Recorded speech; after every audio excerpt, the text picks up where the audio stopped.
gentlemen, welcome to another episode of The Flank. I'm joined by the one and only Christopher Duarte, a.k.a. Parasite. We got the world champion himself, the human turret, Sam LaRue, a.k.a. Octane. And then, of course, we got the executive producer, Mr. Benjay Nassim. Gentlemen, welcome. Today, Pat, he's working. You guys know it's Friday, X-Defiant. I think I'm going to get Pat's thoughts on stream after everything that happened today. After he's done with work and stuff, we'll talk to Pat and we'll get him on and see what he says. Maybe we'll upload a part 2 to today's episode or something. But guys, how you guys all doing, man? Quick day today. Matches went by fast. Yeah, I mean, we're going to have some interesting things to talk about from those 3 matches. I think some surprises. I do think we should probably... Do you want to address kind of the other shit that happened today, or we just like... I was going to ask you guys how you guys were doing, but we could get right into it if you want. I mean, we could just... My bad. That's on me, bro. L producer. Listen, man, I'm doing great. Free Scump. Hashtag free Scump. That's like pretty much the consensus right now. Chris, you doing all right? Free Scump? Yeah, free Scump.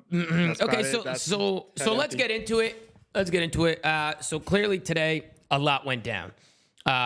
Usually last weekend what had happened was I was streaming on both Twitch and YouTube, and then they pretty much say that we can't do that. Like after the weekend, I sat down, I told you guys I was gonna make some calls, figure out what I can and cannot do, and talk to them about what's going on and if we can find a middle ground here, and try and figure something out.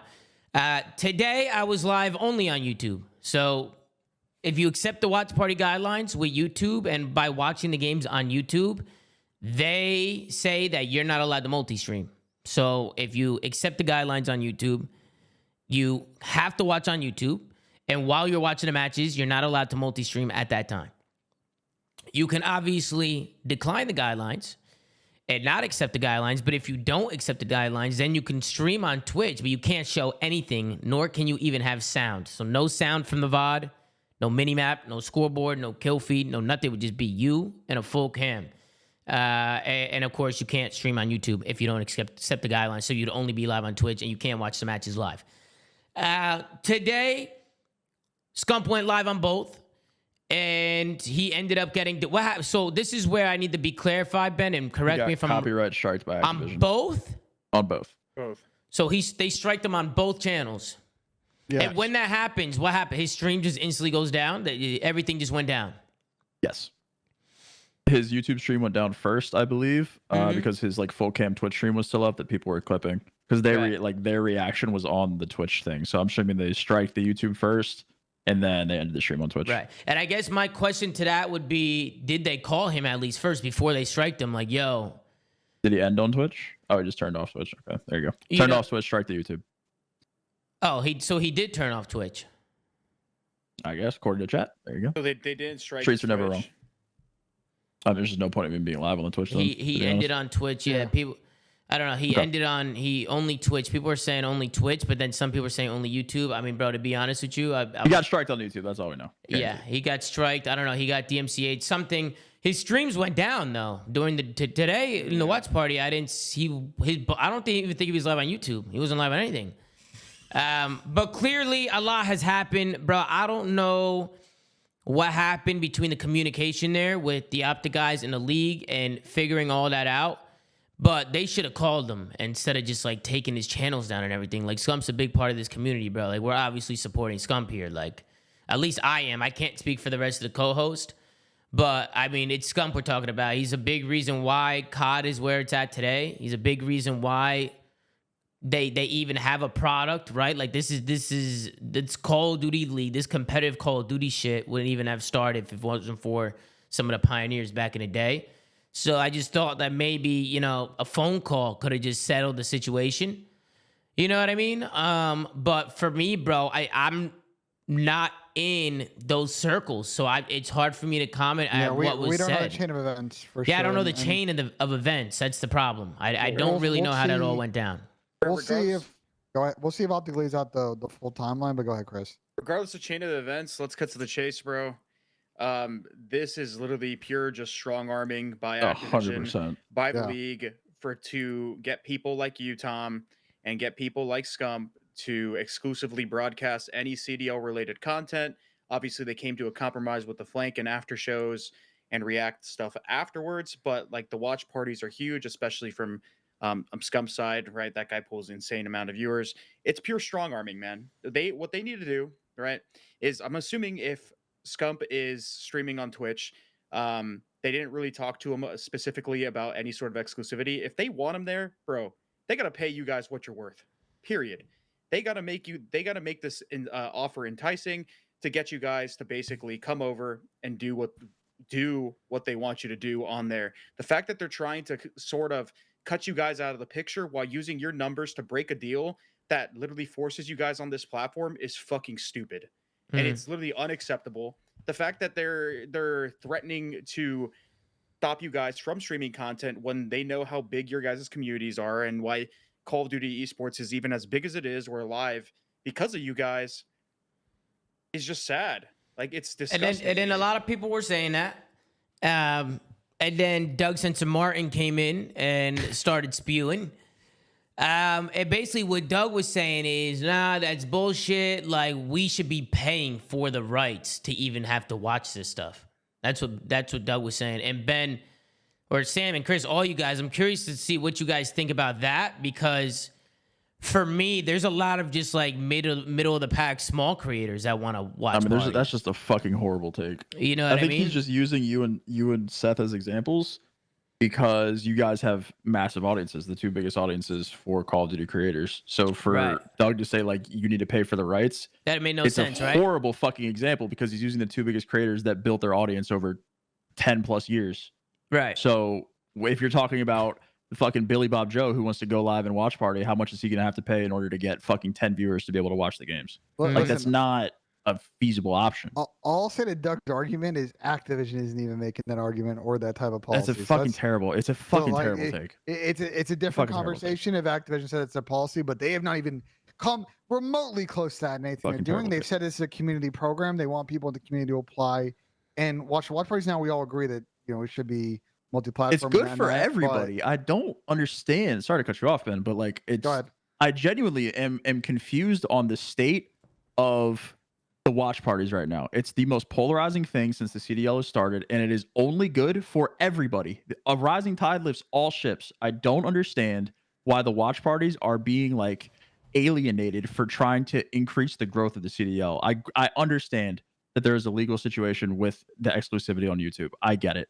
But there isn't a significant amount of viewership even on Twitch. You're still getting like Tommy and Seth. Tom was getting like what 8 to 10. Seth was getting like 50 to 60 on YouTube, and they're getting like Tom. I think you were around like 2 to 5. Seth was like still pretty low. Like these numbers are your massive part of your audience is still on YouTube. I don't understand why the higher ups, don't know where, it could be all three of them, like are just trying to put a huge divide in the people that are helping to grow the scene. It genuinely fucking baffles I'm willing me. to bet that 90% of those people that are still watching you on Twitch, just having you up, are probably all on YouTube as well. 100%. It blows my fucking mind. I mean, I'll be honest. For me, guys, like I would love to sit here all day and chat about this stuff, but I did that last weekend where I just went on an absolute tangent and just went absolutely crazy and just pretty much went rogue and put it all out there as kind of what was going on and what was happening. This week, Ben, you can attest to this. We were on the phone a lot. I was on the phone every single day, whether it was the league, Activision, my agent, people from FaZe, literally trying to figure out Tony. I was texting back and forth with Zinni, like just trying to figure out what's going on, how to attack it, and who to talk to. And a lot of those conversations, I talked to everybody. I really did. And at the end of it, I found what I can do, what I cannot do, and there's still a lot of things being talked about that we haven't even got to yet. There's just so many things that are being in talks right now, and at this point, we're just kind of in limbo, just waiting. But I was hit.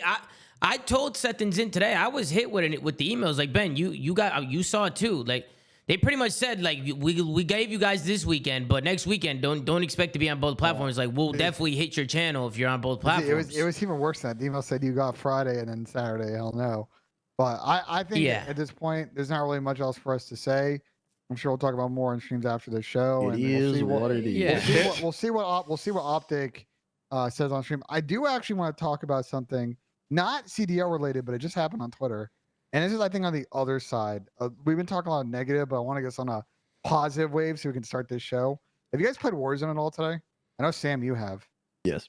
Played Warzone So today. if you played Warzone today, you know that the absolute bullshit was happening today. And we've all been like, well, was this year going to be different than other years? And I don't know if you know this, What do you Sam, mean? but they disabled the snake shot ammunition as of a few minutes ago.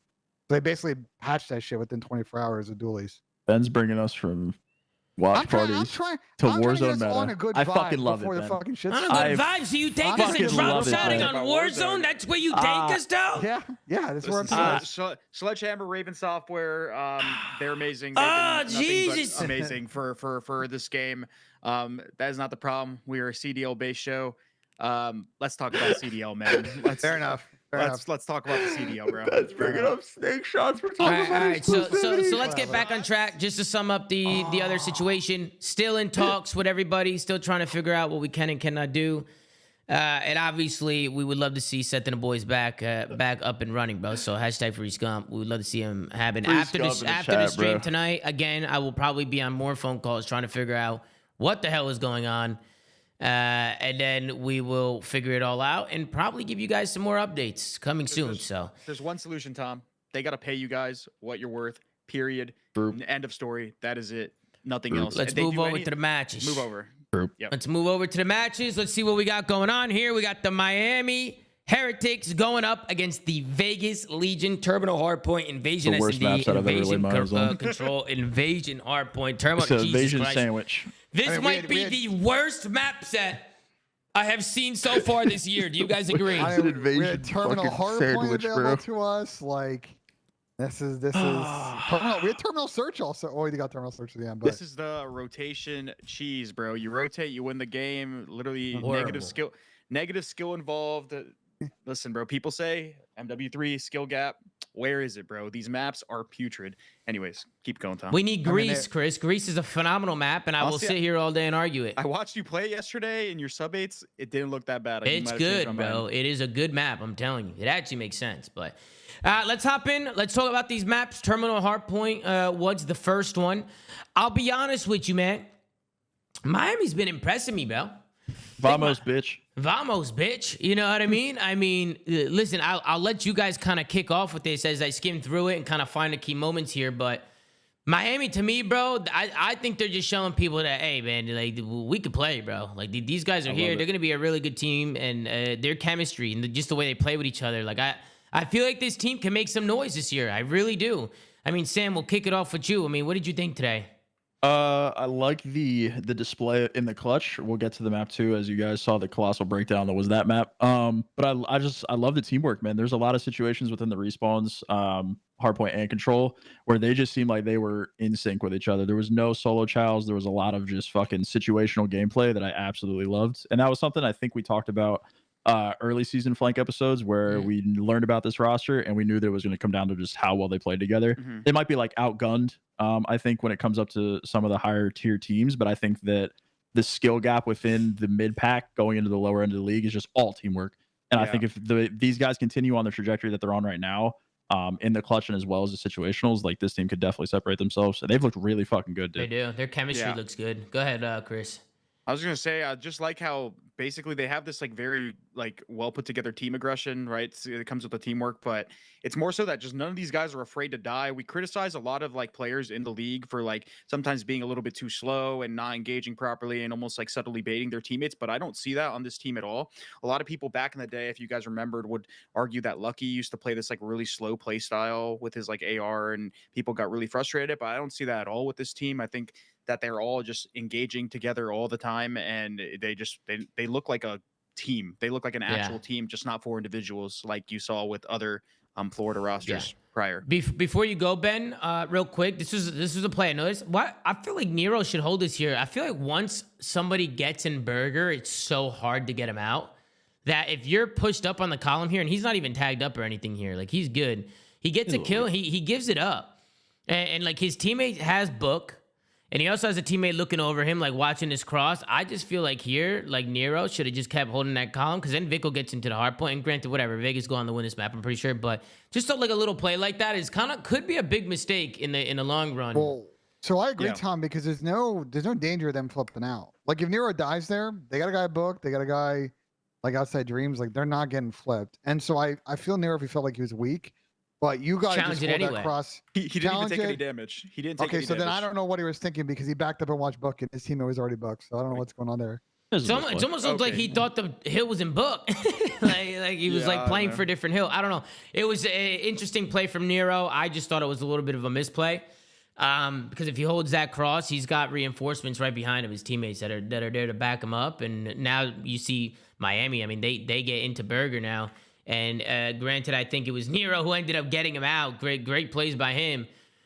Maybe a little bit of a troll though from Vickle to even challenge out, but now you can see they kind of put in a weird position where they have to break that hard point, and Miami was able to lock down some time. So, Ben, let's go back to you, Miami and Vegas. What did you think today?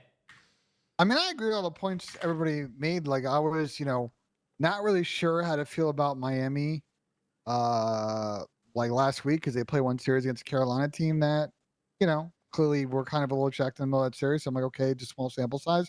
But I agree with the points. They look mechanically like a team that wants to play aggressive together. And as we'll see in this search, sometimes that may be, they're maybe going a little bit too rogue as a team and kind of giving and taking a little bit too much space and not really taking high percentage gunfights. But oftentimes it will work. And I thought they executed their strats great today. I want to see them step up their competition a little bit because we've seen them play Vegas and Carolina. So those are not teams that we expect to be championship contenders every event. But as far as the minimum expected of Miami of being a competitive team and not getting slammed every series, this 2-0 start is great. Yeah, perfect start. You couldn't ask for any better. Yep. So this is where things kind of fall apart for Miami. So this is pretty much where I think they lose the game.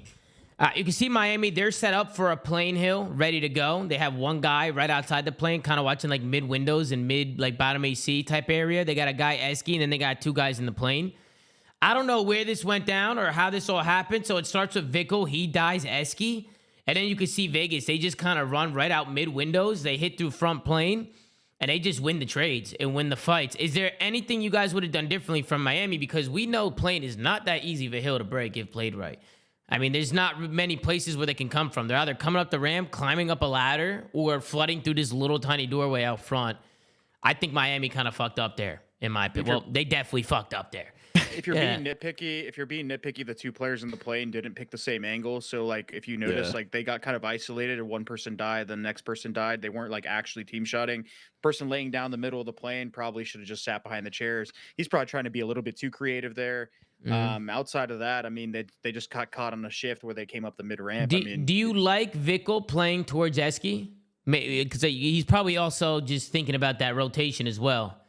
I think him being AC probably would have been a little bit of a better play. Because if the guy in the parking lot, I don't see who it was, but if the guy in the parking lot had played his life a little bit better, he could have got help. Especially, you could also team shot the cross from AC. You can just wallbang the plane. Yeah. So I think just being closer. I like the foresight to play the rotation, but I think playing it this aggressive when they could just bait and switch the plane as they did, probably didn't pan out. That's kind of where I was going to go with it. Is just a little bit too far. Like we talked about this. I forgot who we talked about it with. I think it was Optic and S&D with their setup, but the same applies to hardpoint. I mean, you want to be close enough to where you can hit a crossfire with your teammates. So you got to put yourself in better situations. I think Vickle might have went a little bit rogue there. And then after the fact, yeah, just the way they played plane, like the corners that they chose and stuff like that. And it was really good plays from Nero to slide in and get into that cockpit. I love that play. That was a really good play because all the aim goes right to him. Everybody looks there, and his teammates come in and swoop in there for the kills. So really good plays. We got a listen in here from Miami. I didn't understand a word, but for everybody that knows Spanish at home, let's tune in and see how they sound. Conector un tiro, bro. Conector un tiro. Tercera y esquí, tú. Hay que jugar siguiendo también. El de esquí se va a meter. Ya voy a cortar yo. Hago echar de cara.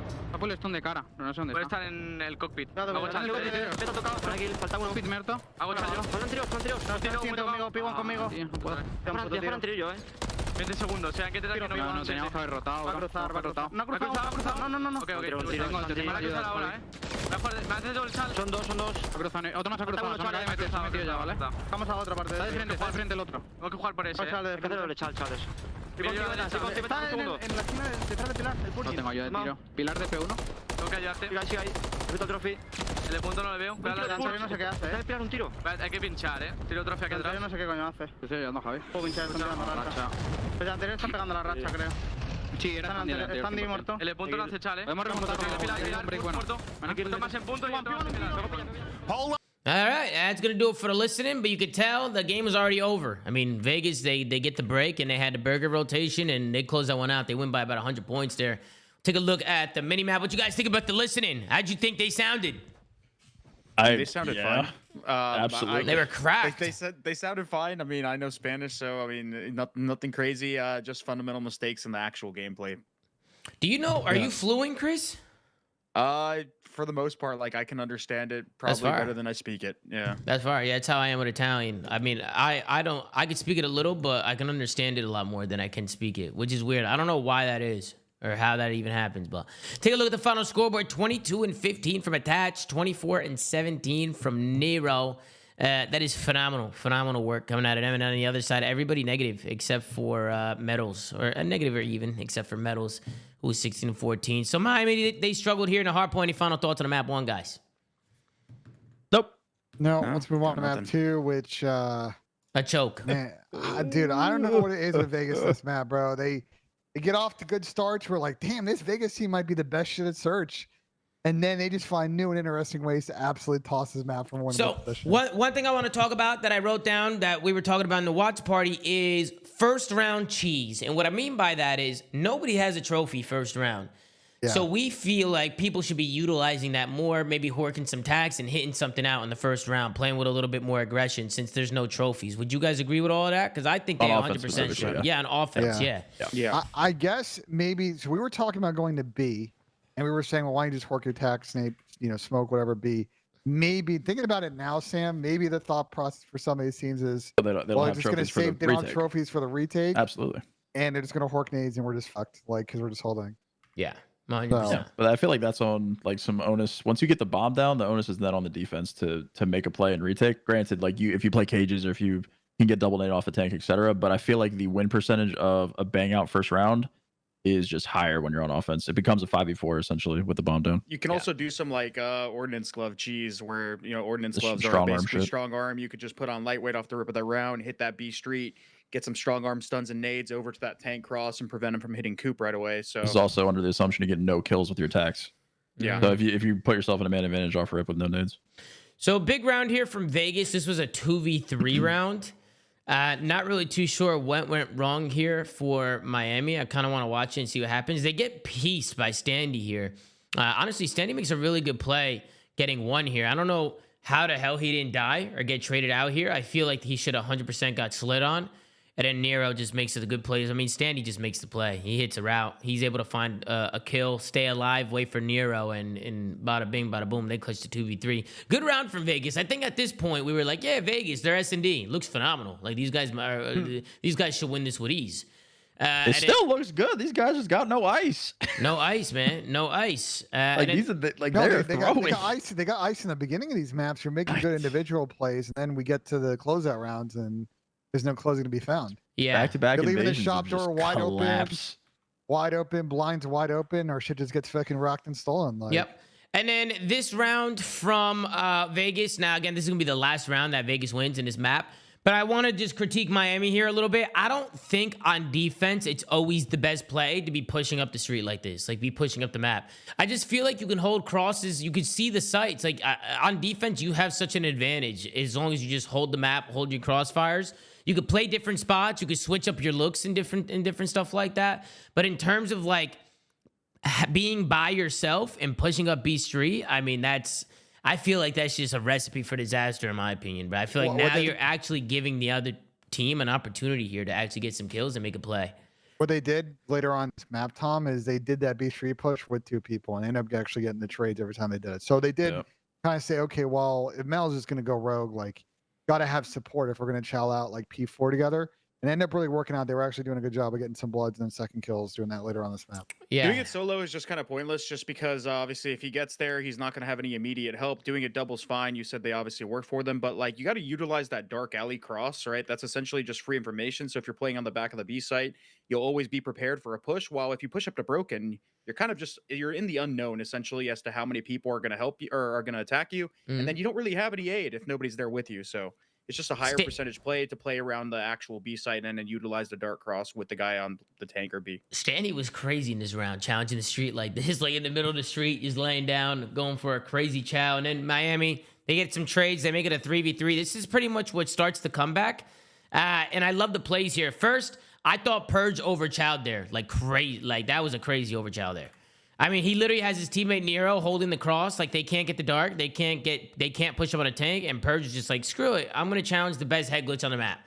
He's up 5-2, he's 8-3, he's probably feeling himself a little bit. Probably feeling himself, maybe he overheated a little bit. Then Dylan, he gets caught out A, because I think Dylan thought they were going B, but they ended up dropping a bomb back to A. So this is a clinical round here for Miami. They get the pick B, they get people moving, they get the bomb down, and this is kind of what starts the comeback.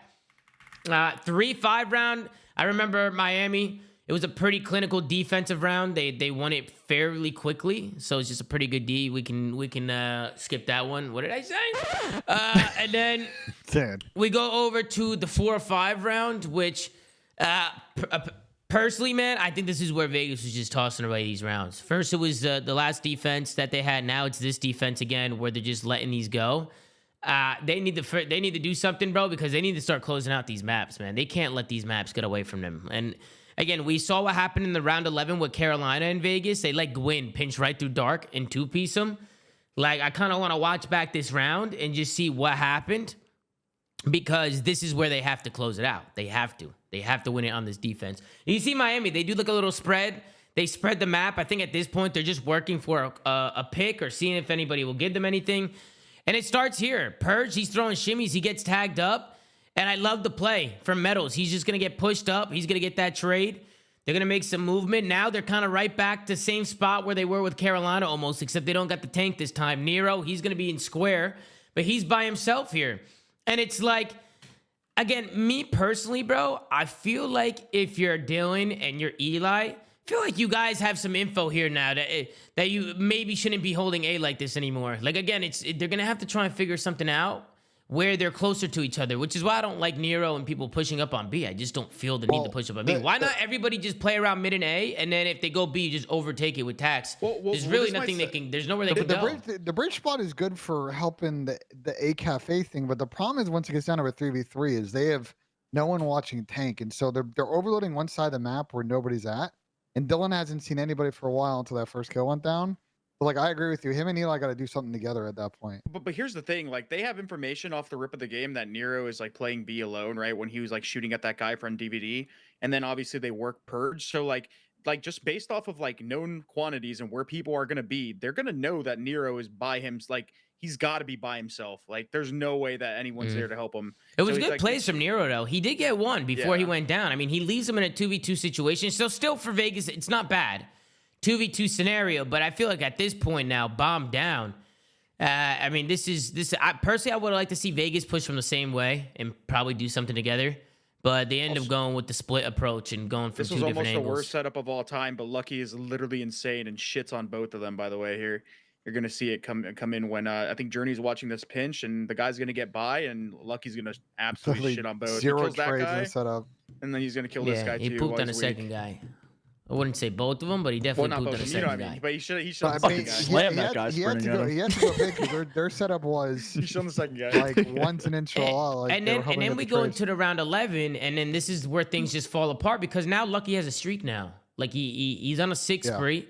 Just got the bomb down. He's looking good. And all he does now is he calls in the streak, and look at the setup again from Vegas. Nero by himself on the B bomb site. Like, I just don't know if that's a good recipe to have just one guy just on B. Now, granted, you do have Purge, who's in the back of the spawn that he can go back and forth from mid to B and help him out. But I don't even know if they realized that Lucky had a streak here. They definitely did not. They probably didn't. Because the way they were playing, at least they didn't look like they knew what was going on. But Nero, he runs an ice cream. He plays his life from the streak. But of course, they get all the information. They get all the map control. Miami get that B bomb down from that streak, and this one's all over. I mean, Vegas end up tossing this one away. Any final thoughts on a map 2 other than a Vegas troll? I feel like Vegas, they made mistakes on their defenses.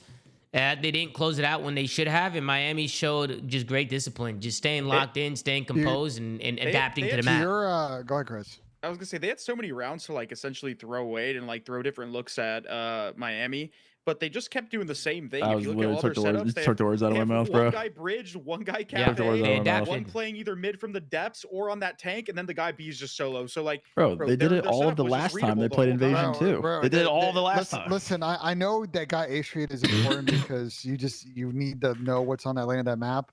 But essentially, like that is a one-on-one lane. You're not seeing teams push it. You're going to see it in a later series. It might have been this one.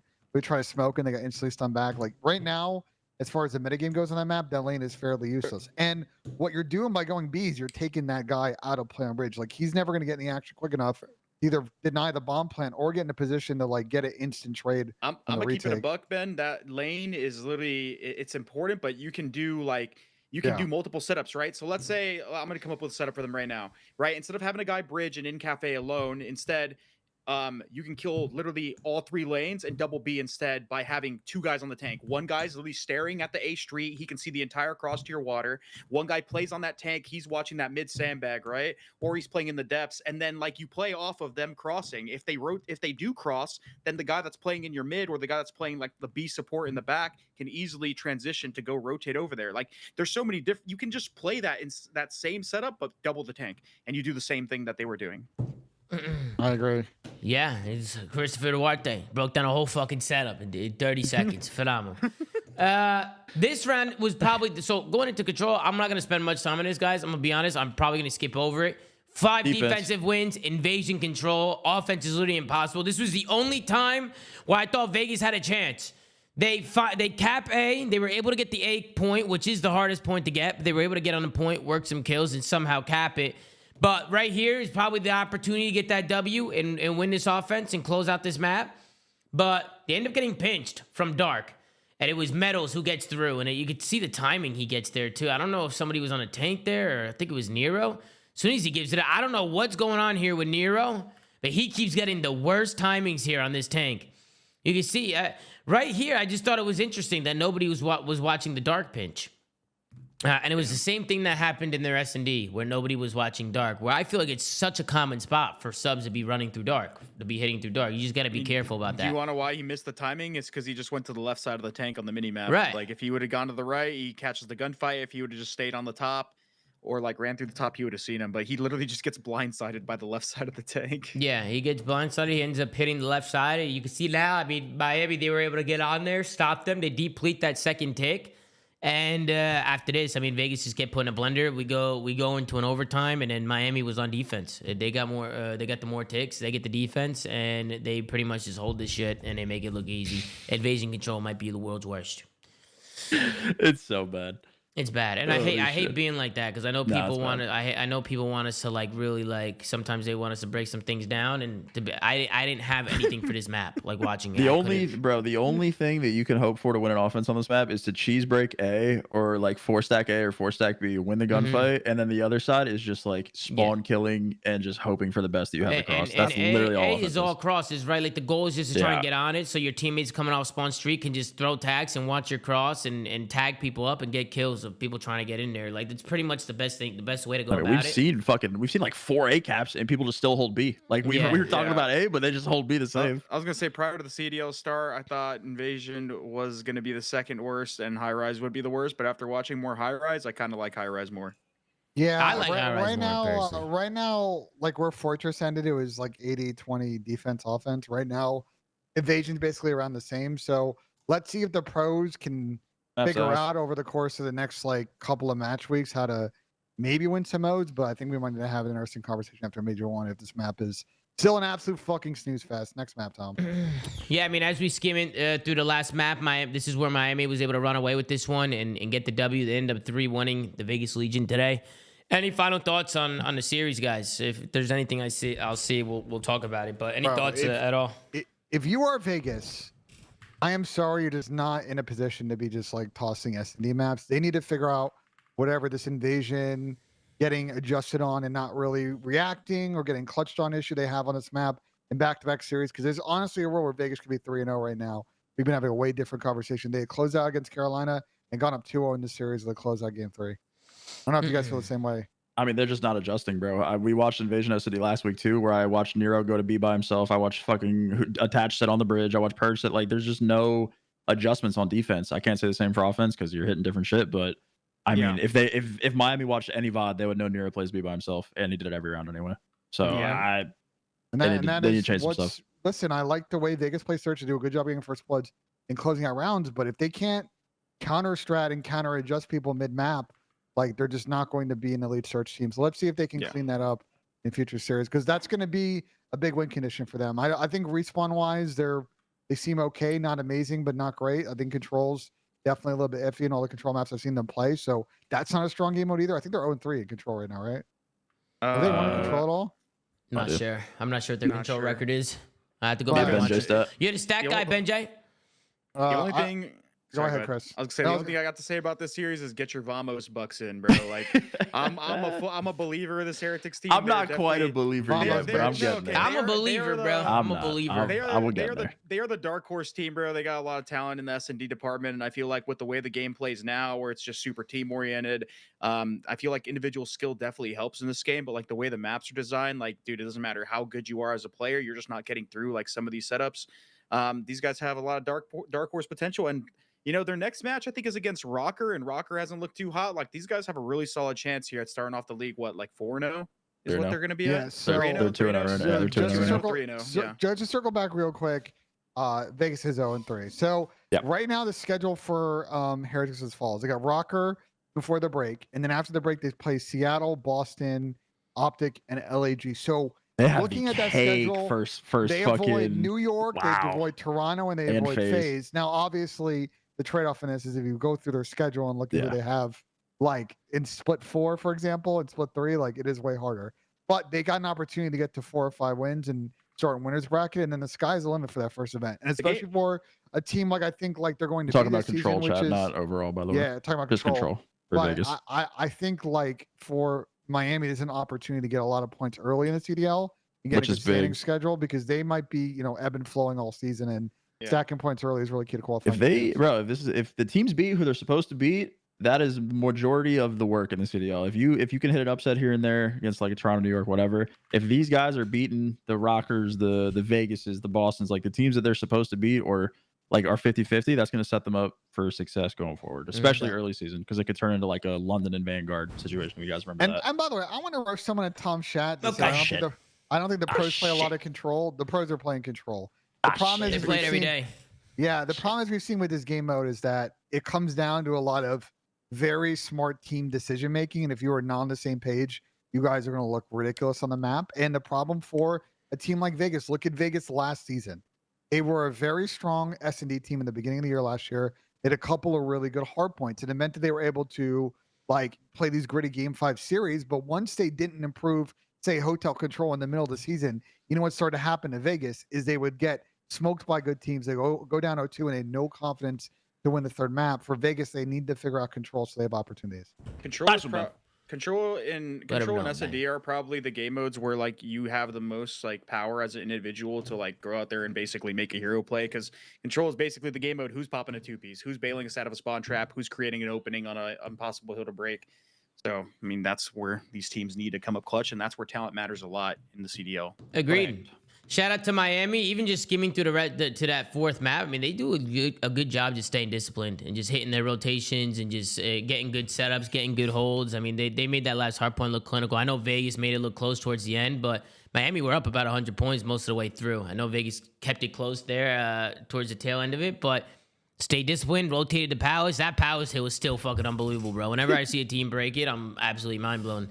But good job from Miami. They get the W here today. You can take a look at the scoreboard. My last point on Vegas, Tom, because of all these S&D chokes now, is they are, I believe, third worst team in first blood win percentage. I know it's only like a couple of series at this point, but that's across 5 S&D maps. So again, like they don't have a margin for error to just go ahead, Ben, say it. be the like just fucking bad with numbers. I know you want to say it. No, I'm not gonna say it. If you want to say it, what I'm thinking, you can say it. Next series, Tom. Let's go. Next series, just want to give a shout out to Metals. I thought Metals played great, 29 and 17 with 5,000 damage. I mean, that is just extremely terrible from him. Journey had a really good map as well, so want to give some shouts out to them. Make sure they're getting their deserved gas. But let's move on to the next series of the day. We had the Los Angeles Thieves going up against the Boston Breach. We got Invasion Hardpoint, Invasion S&D, High Rise Control, Karachi Hardpoint, High Rise Search and Destroy. If we want to talk about a team that has no ice right now, it is the Boston Breach. They're starting things off 0-3. I love all these guys. I think they're all great players, but they have just not been able to put these maps together and try and get some W's here. It was not pretty here today against the LA Thieves. Might be coming to fruition. Especially the second map, which was an absolute troll. We'll get there. But let's take a look at the vetoes first. Anything that you guys see in the vetoes that caught your eye, or anything that surprised you in any way? More invasion. I think for Boston, with the team they have, the aggression of players like Cap and Snoop, they might need to figure out how to get better at maps like Skid Row and Subbase, because I don't think the rotation-heavy maps are going to always play in their favor. And I know that's sort of like, you think about the people they have on their team, like a slasher type, that might go against like their sort of whole thesis, but I don't know. They don't seem like in Hardpoint they're great on some of these rotation heavy maps, and I'd like to see them on some of the more mixy gimmicky stuff. I just don't think from watching that these guys have like chemistry, period. Like I think Priesta and Slasher, they're going to play like way more like structured, way more traditional, and I think Cap and Snoopy just thrive in chaos, and it's just the way they're trying to play these maps. It's just they're not finding success. It's just like the Hardpoint was a prime example. I think even the casters were saying it, how on countless rotations, Slashers alone on the next hill on these rotations where Boston is either doing things like hitting old or just playing super spread, leaving openings, leaving gaps, just not playing tight setups, having zero teamwork. Like they're just on different pages. Like they don't have a team understanding of how they want to play every single hill, or maybe they do and they're just not executing it. But it just seems like they have zero chemistry. I agree. I agree with you, Chris. I thought you were spot on there. I feel like sometimes on these rotations, they seem a little sporadic. Like even right here from that P2 to P3, I mean, LA Thieves were able to chain that like fairly easily. All they did was just kept getting kills and just cut the map. And I feel like nobody from Boston ever took the opportunity or the initiative to just get out and get to that next hard point. You can see it happening. And Sam, something that we talked about, just the breaks from LA Thieves. Even in their matches last week too. Yeah, even in their matches last week. I mean, we'll see it here again. Boston, they have two players who are getting over to P4 early. Joe's gonna get pushed up. He's able to find one. He tags up the other guy, and then this is where LA Thieves, they just keep that pressure on them. I mean, they continue to run at these people on point. Go back to that sequence on that rotation. Just look at the two arrows on the mini map that are in the center of the map. Zero urgency. Like, look at number one, just run, just go dark, go dark. Why are you taking a gunfight mid? Yeah. Number two's taking a gunfight. He takes a long route. Number two takes a long route. He goes around. Even then, it's just like, that's such an irrelevant fight. You're just doing nothing. You win it, okay, cool. But like, the better percentage play is just get to your teammate as fast as possible. Yeah, it's a race. Slasher gets caught out alone on the hill, insta dead. They're just chaining hills because they're not together. Yep. No, I agree. Go ahead, Sam. I was just gonna harp on the break thing. I know LAT was 0-2 and their only map win is a 3-0 in control, but their breaks throughout last weekend and as well as this weekend have been fucking awesome. Like there's been hills that teams have not even touched if they're in a breaking situation that LAT have been able to not only break but hold as well. Yeah. So I just want to give them their flowers on that. I know the record doesn't reflect it, but they're doing things in respawn correctly as well. Yeah. Well, they were also, to be fair, I think we need to be fair to Thieves, and the same thing for Boston, although maybe not to some extent. They played Seattle and FaZe the first two series. Yeah. So it's not like they had like Miami's schedule. They're playing two teams that I think are probably making it deep on the weekend at Major One. So no, not bad Miami. I'm just saying it is how it is. Like you only play in front of you. Well, Thieves played some really tough opponents week one. Well, let's go into the listening with Boston Breach. They've obviously been struggling. Let's see how they're sounding. I'm coming to you. Locate Cammy and go see. I'm sorry. There's two, bro. There's two. I need over. It's close. Close right on you. Close right there. Dark's cutting me off. Weak, dark. One more time. We can time. That's fun. It's on ACD, bro. I'm trying to make sure they're not new. No. He's beat on with tank again. I saw him beat on. Dark, he's gonna go blue. Yeah, watch right. I have him. Still blue. Beat on. He's back that street. Pushing on ticket. They're backdoor guys. Yeah, they're like front P3. One's new. Yeah, new trade. We're good. They knew that. Another one. I put my spawn on you. DVD, she stunned it. DVD's one shot. Dead. I'm playing forever. My shot, I'm right there. I'm one shot. Are you in the street? That's one blue. Nothing one sheet. One right on me. I'm one shot. Watch your back door. Watch my back door. One's rugs. One's DVD coming somewhere. DVD came me. Alright, child, we're in the middle of the show, child. Hitting beat up tank. Beat down, one back. That's one blue. I'm hitting done. What's back there? I threw the thing. Yeah, he's on time. On the desk. Hits him with a poke. Small. Chaw Harvey, special guest here on the flank, been listening. For those of you that don't know Chaw Harvey, he was my personal bodyguard when I was 18. He's like fucking 7 foot tall. And he pretty much told Crowder about me when I was at UMG Philly a long time ago, one of my first events. So shout out to Chaw. He's a lifelong friend. He's a good guy. He didn't know we were in the middle of a show, so apologize for that. Tom, Chris, would you like to say what I'm about to say? No, I've already talked enough. You said Okay, brother, I didn't hear one, let's do this. I didn't hear Nothing. a slide for me. I didn't hear let's fucking go Nothing. here. Bro, death call outs. He's in dark. He's in new. He's behind me. He's in the hill. Closer. Brother, can we get some sense of direction, Yeah, please? direction and just like Holy small fuck. talk. I mean, it just seems very directional. And Give me something. on top of that, like the no urgency, I feel like. And Chris, you were talking about urgency before we even got into the comps, but you could kind of hear it as well when we go into the listening. It's just like the little, like just urgency, getting to those hard points, like beating people to spots. I think they need to have like an overhaul maybe and really sit down and talk about their hard points, about what they want to control on the map. And they got to make sure that off their spawns they're hitting that, bro. Like they got to get there quicker. I mean, at this point, it's chalked. That's over. To be fair, it didn't. to end up be that way, fair, but- Boston brought it back. Somehow, Slasher stare glitching. No, somehow, some way. Nah, you Boston, wanna know why? No, it was the You Palace wanna Hill. know It was just the why? Palace Hill. That's Bro, why. The Palace Hill. No, was it's insane. not why. No, they Look got at the end of the three of them. P4. Watch the end of the P4 and look what Afro does. Watch Nah, the end let of the me- shit. let me- I let need me- to It's mark criminal. this. It's I cr- need- it's criminal. I need to fucking DM this You guy. said the It's end of the criminal. P4. The end of the Yeah, it's P4, the last criminal. like 15 seconds or so, Tom. Watch Okay. what Marcus does at the end of this P4. Okay, Tell let people me who the take a look fuck here. he's looking for, bro. Let me see. Number 8, end of Dude, the look at P4. it. Bro, no, right before that, right Oh, there. you thought you Just said play it 50 out. Yeah, just seconds. play it Play it out right here? Play it out. Yeah, play it out. Okay. And just watch the end of this hill. That was, you fucked it up. That's fine. No, I'm It's here. fine. I'm He's here. looking I'm for a here. ghost, bro. No, no, Okay. I was Where's here. he looking? Where's he Right looking for? What's he here? doing? When he's in the hill, when he's fucking Yeah. tweaking. Yes, when he's fucking looking for a ghost in the corner of the hill. The hill's in The his hill's control white. and shit. I don't know what the fuck he's doing. He was Marcus fucking is off trolling. the papaya. That's Wait, why hold this on, game got closed. No, hold on. Pause. I also see a fucking troll here. Is why are we not, until we pick up the right, someone not watching the cross from the street? They're letting themselves get slid on right because no one ever actually picked up the cross in this situation. Watch All this. good. When I they think spawn he your was just street, gonna they get. back- Sam, I think he was just gonna get down, and then somebody I called mean- him out, and he tried to just whip and turn real quick. I don't think he was like tweaking. I think, bro, the way he lets that centering is like crazy to me. But I was more Maybe. impressed that Boston Maybe. broke this power. Look at Slasher with this kill right here. Bro, Look, but back up, that back was up, back up. insane. I know. Pistol. But back Go- up where, on how they man? get in this situation to begin with. Bro, before Austin gets to fucking there, back up. Bro, they let Austin get all the way across right. Someone could just sit fucking on the wall and shimmy it and just know that we have info that he's there. Because fuck it. Like, he's still got to come up and challenge. You're 100% We get a right. setup. Bro, they You're- just backed up and nobody picked up right, and he got into a power position to make a fucking play. Yeah. And well, won some Joe, crazy gunfights. Joe's playing his life. He's getting bombarded by grenades, so he had to give it up. I'm sure he No, called No, it he's but out. the guys that were he's street should have saying- picked it up. He's saying they are like insanely late, where like 2 of them backed up into the fortress when they Mhm. could have just stayed on that white car that's on the street and just pre-aimed the other side of the street instead of like backing up on the wall. Like there's no reason for them to. It's not an easy kill. You don't have to kill Austin there. He's You have He's to get the essentially information useless. and you Get have the to tag info. him up until people can get into a more secure position, either on this wall or top American. Like you see how like they're just like they could have easily been on that street a while ago, just pre-aiming like the cross.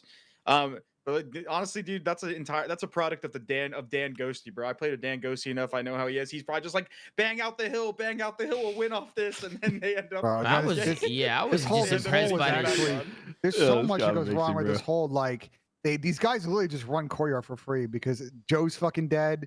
Some guys going up like they're just holding fucking nothing right now and giving up all map control. Mind you, Austin wins a crazy gunfight with a pistol from the ladder, which is a gunfight That no was one should insane. ever fucking That was win. actually insane. But But I wonder see if what you're it's the same saying. in this I game. see what you're saying. That was last year. He's gave up everything, Tom. Yeah. So I mean, listen. There's one guy going into Hill, and then Thieves is obviously pushing up, trying to pick up this right side. I mean, if anything, you want this guy Ice Cream like staying pushed up, Ben, and work at trying to get some crossfires here. You're saying holding court and shit. They're 6 coming or on. 8 should have just been on that white car that's on that street, just pre-aiming that street until somebody got secure enough to get into a position. Number 8 didn't even need a pickup hill. He could have been the one to go American and then have somebody else transition into hill. They just literally had to watch that cross. Either way, it's just timing shit, bro. Like Cammy spawned out in bumblefuck nowhere. We know they should have been rotated way earlier and just cut their losses on that hill and just won, but they gave them an opportunity. I mean, it's and this got sketchy, bro. Boston was able to hold his hill. We've seen that P1 team rotate early. Some guy fucking pinches all the way around rugs and then fucking they get insta broken. Like, I would say that Thieves got lucky here because against a better team, and we saw it last year with some crazy comebacks on Fortress. They're going to take advantage of this and do it. So I'm sure fucking Cap and Shane were probably tweaking post map watching this. Oh yeah, they had to have been when bosses start coming back a little bit. I wonder if Cap and Shane were tweaking a little bit. they were probably fucking tweaking. They were definitely tweaking a little bit. There's no way they weren't. But yeah, it's gonna do it for the map 1. LA Thieves. They come out on top. Any thoughts on the map 1, gentlemen? As we head into the map number 2, the Search and Destroy. Let's watch a breakdown. Other than that, it was a good start to the map. Clinical from Thieves again. Just the execution should be a little bit cleaner to close out the map. So it's an absolute. Let's go into the S&D. So perfect. We skipped to the perfect part. Boston Breach is a 4-0 on the S&D. 4-0. There's a double with a donut streak on the other team. Double donut, bro. Which was referenced in the VOD towards me, by the way. Yeah, it's Sam taking fucking daggers. Yeah, we're gonna talk about this. First and foremost, we have to talk about the Dan, because Ghosty clutches is right. Yeah, Dan clutches is. This was insane. Hold on, we gotta rewind this and just watch his back and give Dan Ghosty his flowers. So this is what I like to call, ladies and gentlemen, a good old fashioned momentum swing. Okay, this is a momentum swing right here. It's 4-0 Boston Breach. They start off hot. Dan Ghosty is left in a 1v3 situation. Okay, let's just play out. Let's just put the volume on and just play out and just watch this. Ghosty.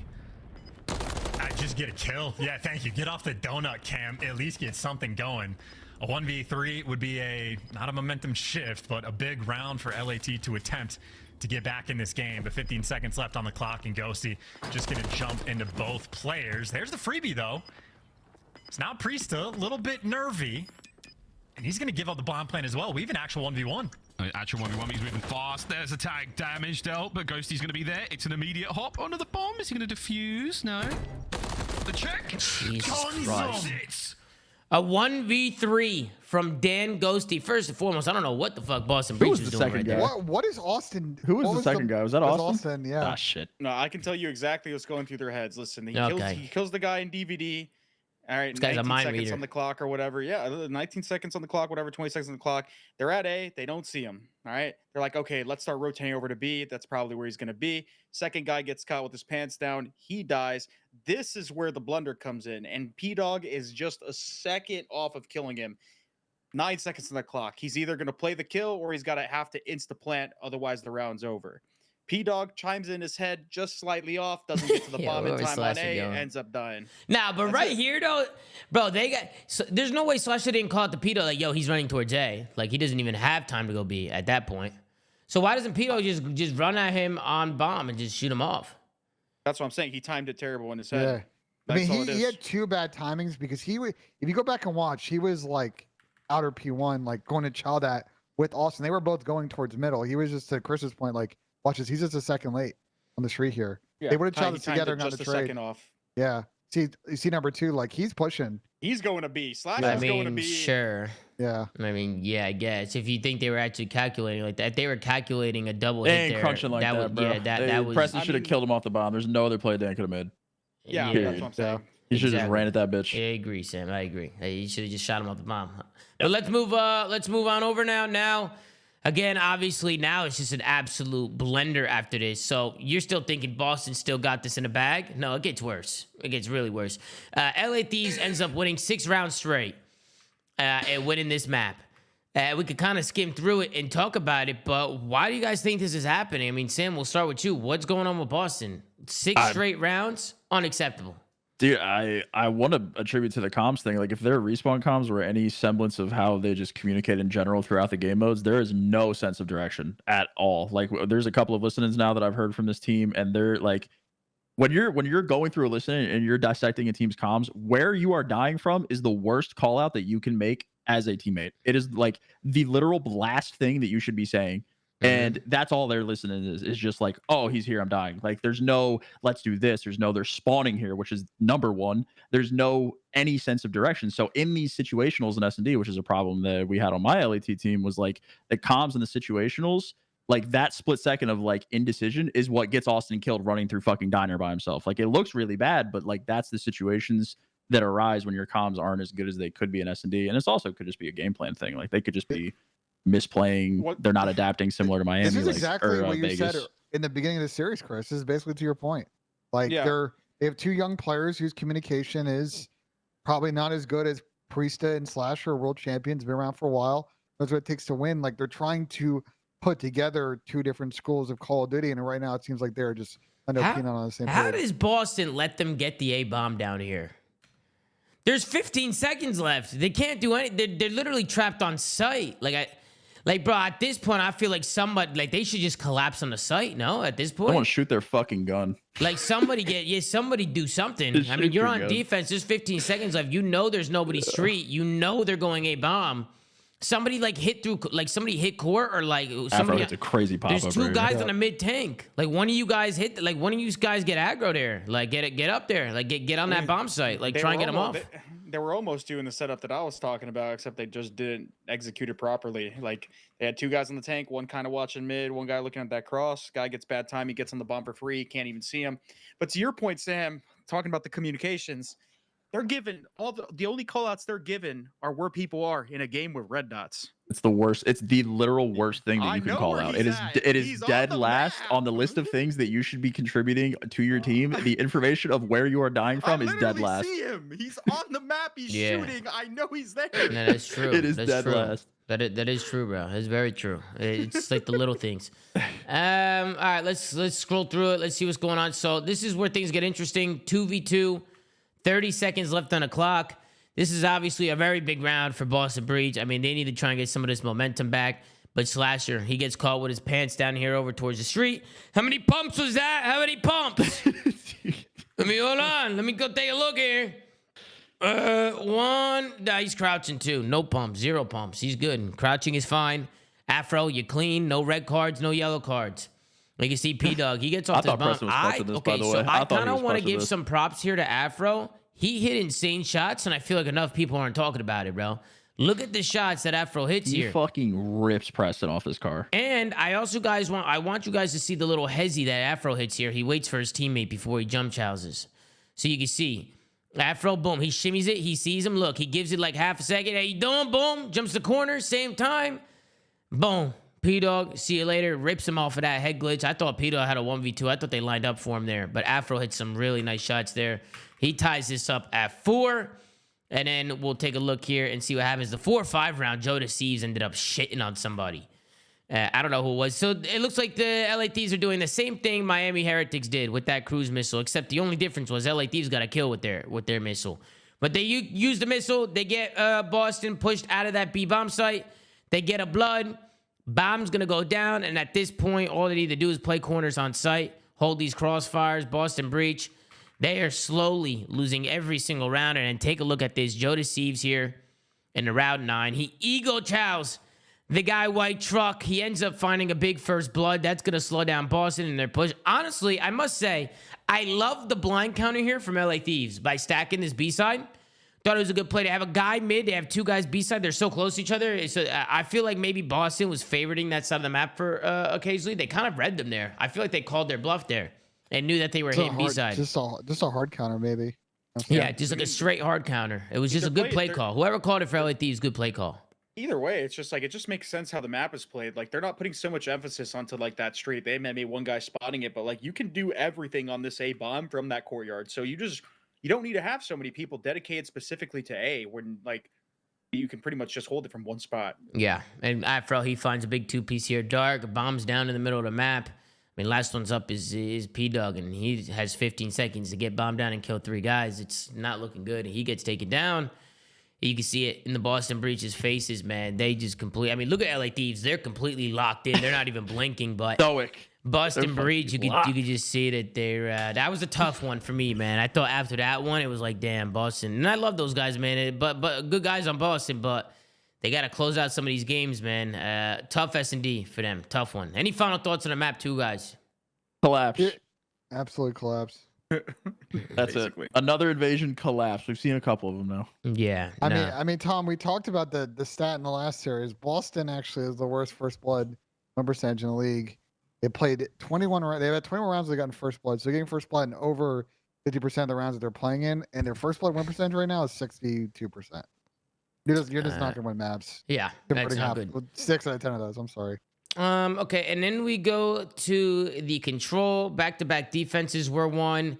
And then this is where I think LA Thieves just kind of put the nail in the coffin. Was the 3rd round here in the control. This is where they were able to win the offense. And just to show you guys how you can set it up, basically how high-rise control works, man, is exactly how you used to play MW2 Demolition. Like, I'm not even trolling. Like, at least that's how it feels.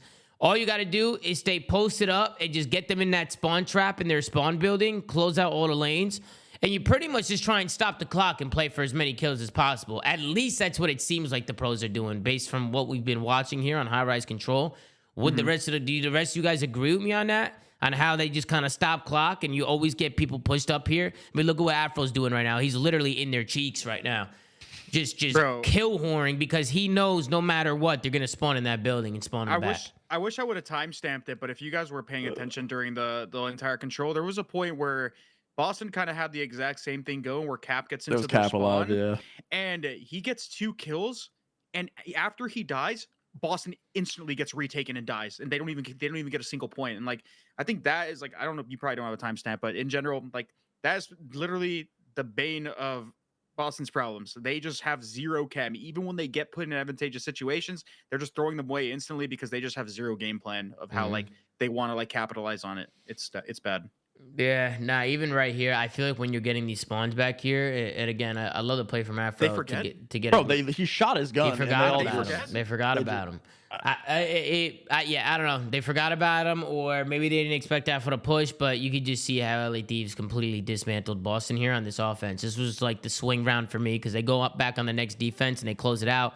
We know offenses are the struggle right now in control, and LA Thieves made this one. This is a flawless high-rise offense. This is what it looks like. This is what all the pros are striving for right now. Solo cap with map control, play kills, rotate off of the point. Once your guy spawn killing dies, stack B point, win the round. Yeah, exactly. You pretty much just play for as many kills as possible until you can't, and then you stack the point, and bada bing, bada boom. It's literally a clinical fucking round. Clinical. Perfect. Great round from LA Thieves. Thought they looked great there. Then they go into the defense. They're able to close this out. Boston's not able to replicate it. Guys, any final thoughts on the second series of the day? LA Thieves, Boston Breach. Here is unfortunate thing for Boston is their first 2 split schedules are truly like horrific. Their remaining schedule is split. Toronto, LAG, Miami, and New York. They legitimately might be playing 5 of like the top 7 teams in the league in the split, which is fucking super unlucky. Now, I told you the flip side of that is if you go actually look at their schedule, they're like major 4 splits, their major 3 splits are actually very advantageous. So it is a bad draw for Boston, but I agree with Chris. Because of the difficulty of this split, they need to get ahead, get a little bit better teamwork, trying to make this squad of people that haven't played together like gel. And right now they're not there, and they've got to figure it out tomorrow in time for that matchup against Toronto, or it's going to be ugly. I'm going to be honest. They don't beat LAG. There's a real world possibility they goose. Bro, I'm telling you, Pat might be right on his take about the first team to make a roster change is Boston. He said that on one of the shows. I don't know if everyone remembers that, but he might be cooking. He might be right. He might have been cooking. He might be right. If they lose, like they play Toronto tomorrow. I'm chalking that one up for sure. Sunday, right? Or Sunday. Whatever. They play them this weekend. I'm chalking that one up for sure. So they're minimum 0-4 right now. So I mean, maybe they come out and slam Toronto out unless of some they can crazy, pull something out of their ass. Yeah, they might be able to pull something out of their ass. I don't know if I'm counting them out in the Toronto series because never wrong. We had scrap in here, losing full out playing late matches, whatever. But like, bro, to your point, like Boston. I mean, Boston were the team that made a change before fucking champs this year. Yeah. So I don't know. Pat might have been cooking with that one.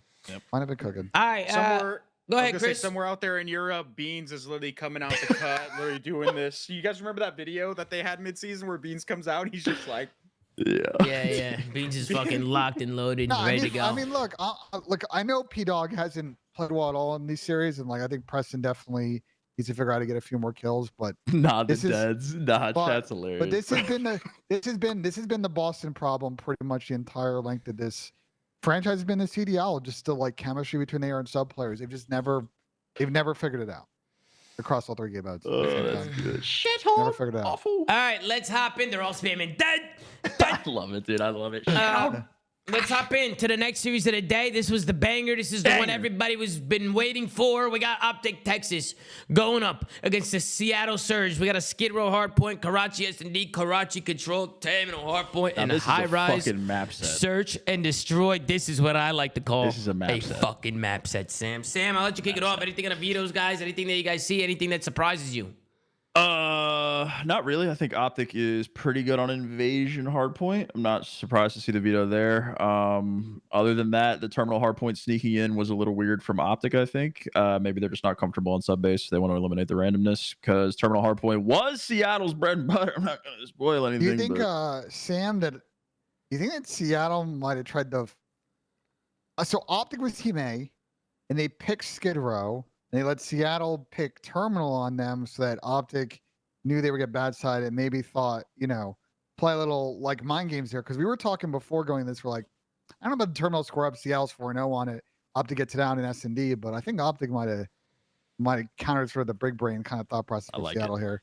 I like it a lot. Some counters, some mind games coming in. Cooking from Karma and JP and the boys. Might have been JP and Damon Barlow cooking in the kitchen, cooking it up. In the kitchen. I like that bench. I think this was a good litmus test for both teams, though. This map was really close, but I think you made the point before the watch parties ended. I think Seattle on the last 3 hills of this game had a chance to really close us out, and I think on both they made plays they shouldn't have, and the last one was we'll break it down. When we get to the last hill of the game, I gotta show you guys this timing. So I got a few things written down. One, I just wanted to show the start from Seattle. They had a great start to this map. I mean, they ended up scrapping up the first P1, and then from P2 to P3, they were able to lock down most of that time. So you could see right off the rip, I mean, going into the P4 hard point, I mean, Seattle's up about 100 points here. So this is just a really good lead for them to start out with. And then after this, they go into an Optic listening. I want to tune in, see how the boys are sounding, get you guys' thoughts, and then we'll look into some of those plays you guys were talking about. Let's see how the boys were sounding from Optic Texas. Let's tune in. Hey, down. All right, I think it's over here somewhere. Give me 1 second, guys. I think it's right here. Boom. What's graffiti? Graffiti not down. Out across. Cross on the booth there, dude. Come on, Octane ended it. Nice, good shit. I'm gonna get time, bro. They might start spawning tunnel, boys. I'm pitching alley. I'm holding a ticket for a sec. Let's go. Big fucking break right here, bro. He's holding alley, Pancho. Big break. Radio color, one shot. Or actually, this in there. I'm looking over your top AC. Yeah, I'm right side AG. They can be one jump. Back alley, bro. I'm holding the window. One's gonna play back alley, 100%. He might be behind the ball. Back alley. One window room, Millie. Okay, I need your flash. I want to see back alley. Back alley. He's opposite on time. Back alley. He did. One window room. I'm your window room, kid. You're not telling me. I'm trying to window room. Window room. In the corner. I got fire. Push you fast. Watch out. Nice. Yo, one shot in window room. In window room, absolute boozer. One shot in window room. Nice shot, AG. You right yourself. Take it off. Split me dead. I go two. That's all. You're not shot. Ready, you're I got nade. I'm the side jump. I rode. You watch your mid hole. Lay it down. It's 2-0. You're new? 2-0 to me. Okay, let's make sure we can do. We can get back in the game. 2-0. It's only one guy new. It's Ender. He's shooting me crossing. Fuck. He's okay. He's P5. He's blue crate. That's I all. don't have grudge. Yo, what guy was P5? Did we kill that guy? I spawned ticket. One's pitching me down. I'm P5 boys. I spawned ticket. P5 low. He's grudge. I can kill this. I'm behind him ticket. Say hello. All right, Sam, we talked about this spawn. Seattle definitely should have ran a red AG spawning out there. New Hill wasn't 100%. Popped yet. That back alley spawn was wide open. I'm surprised they didn't pick up on that. Because I feel like you play for that kill first, and then you try and play for there's always going to be someone behind you there. The weird thing is how this hill like prioritizes that spawn over like the other side. Like, because even though Optic's all on one side of the map, both spawns, but one spawn's in control of Optic, right? The Barber side spawn, and then the other one's not in control of anyone. It's kind of weird how it's prioritized there, but yeah, it's definitely something you got to look out for. What'd you guys think about the comms? I thought they were pretty good. We heard some small talk. We actually heard some small talk in that one. That was fantastic. It was the exact opposite of Boston. Yeah, literally. There was a huge play in the middle of it. Brandon hit the P2 rotation, basically got them back into the game, as they mentioned in the callouts. They were tracking people well. They were tracking spawn outs, by the way. I don't know if chat caught up on that. Literally, I think it was like the tail end of it. They recognized the rotation. Ken said they got to be behind us. Like, that was the shit that you need in order to get yourself out of a 100-point deficit. Yeah. And that's exactly what they did. And this is where Optic works some breaks. So they actually break this P3 hardpoint, and they break the next P4, and they break the next P5. So this is kind of where the comeback starts. And I just kind of want to highlight the routes that they took here. So you can see Optic, they come off old. And the way that they break this hardpoint is basically playing through mid. Playing through top mid, like getting control of that. You can see it's Pred who gets in there and is kind of being a nuisance. He's the one who's able to pick up that trade. Now he's staying alive, and then he finds another one top fire. Now they can hit this back alley, hit middle stairs. Somebody can hit back alley. I think it was Brucey. He wins a big 1v1 against Illy. And just like that, you can see the break come in from Optic, and they do a really good job here, just playing for what's needed on the map and then just working some trades. Love the play from AG to get aggressive mid and just stay alive there, right? Like him just being there and staying alive and picking up kills. Yeah. I felt like Seattle was just constantly worried about him, and then they end up losing the fights. And because of that, Optic was able to break on into this hard point. And people in your chat, sorry Tom, are saying Abuza sold in that situation, but I actually think Optic made the better play. Notice how they chow Abuza when you back up. They challenge him from both sides. I think they see his gun through the wall, and that's why they wall bang him. They slide across. Yes, but also he should have stayed alive. He shouldn't have been here. He shouldn't have been here. He should have backed up, but I actually wanted to tip the play from Optic here, and they shot it from both sides. I was gonna say on the Seattle end, like they just got a fresh set of kills. They know those guys are gonna spawn out. They know Pred's up here. They got to reinforce this top mid position. Period. Like he shouldn't be alone. I know the guy in Hill is like kind of just like focused on watching that, but they just got kills on that end. There's not going to be anyone there. He probably should have taken the timing, even if there's a little bit of white time. It's not the end of the world. He probably should have gone help out Abuza, because I mean it's pretty common that people like break from that top end. But also, if you maintain position of that top apartments and just don't let them get control of it, even if they do manage to bully from the front, you can come back and retake. That's or the you most can important instantly part. pinch them. You can instantly pinch them by flying off the platform and flanking them. You need these mid stairs here. You need this shit. You need man advantage, top plat, no matter what. Even if it's white time, just make sure that you maintain it. They allow Pred to capitalize and make a play there, and it pretty much just falls apart. Agreed, Chris, I think also, hold on. I think also an interesting play. I don't know if you agree with this. Maybe it's just very nitpicky. Alex spawned close and hit ult for the last 20 seconds, which I think probably fair because you're sitting on 200. He thinks he can make a solo play. But it actually kind of gives Optic a little bit of space to push up. He does the following. He does the same thing on the next hill too. Yeah, I mean this is what he does here. So Alec, this is what I was gonna bring up next. AG, he opened it up in the last hill and he opens it up again going into the next one. He wins a big fight onto Alec there, back alley. I don't mind him re-channeling ult because it is kind of important to get apartments control. But Optic do a good job finding the kill and staying alive. And then it was Shotzi who ends up making a play through the front. He's able to find one. Then they come in from the back, and then you see a pinch coming in from Kenny. So Optic just do a good job taking those routes top middle, getting apartments control, and just pinching this one out. I mean, they just worked that perfectly. I don't think you can get any more perfect of a break than that. That's also true, Tom. But like the main thing is like Seattle just like didn't stabilize off of those kills. Like they got themselves some bad timing. What they need to do when they start losing control of that back end, the player in Hill needs to back up, play towards the front. The guy on the stairs needs to hold those stairs until the rest of his team can flood and reinforce, because you'll notice he gives up the stairs he died. to go fly in the hill. Oh well, yeah, he gets some like bad timing, right? Where like no, you'll see it. He gets one and he jumps off, and Kenny kills him. Oh, he gets shot in the back. I think to your point, he did go rogue though, Chris. He did go rogue. Yeah. He so jumped what you're out. saying, Chris, is in this situation they were controlling 0 lanes. If they play towards window, they're controlling 2 of the 3 lanes. In they were tripled on the hill and somehow weren't watching one of the doors. Yeah, it's like yeah, and they got punished for it. They got punished. I thought it was a good break. I just like that Optic sent 2 people to go get apartments off old, but they didn't all go back of old. Like they played through mid again. Like you have to play through middle. Every hill is pretty much the same. Like you have to pinch out some of these hills, or you're just gonna get funneled one way and just absolutely get smoked. So here I like the routes that they took off spawn. Also, I mean, if you're getting that top mid spawn, like you're hitting that every day of the week, bro. You should be hitting those stairs, and that's where I agree with you, Chris. That whoever it was that was holding number 6, Abuza, he should have definitely stayed on the stairs and kept holding that. But Because also he they did find one and jump out. He kind They did of have tossed her 3 there. in Hill, Tom. They did have 3 in Hill, and somehow Shotzzy just barges in through the door at the front door and gets a freebie. Well, he so, caught a timing once Abuza died. Once Abuza died, the other guy was rushing through tunnel and he couldn't flood in time. I mean, Ant knows his timings. He caught a timing there. He got in there, and I mean, as long as Ant finds one there, his job is done. Like he was on the pinch. He snuck through, got a kill, good plays. But this is where things really just. This is where things just. I don't know how.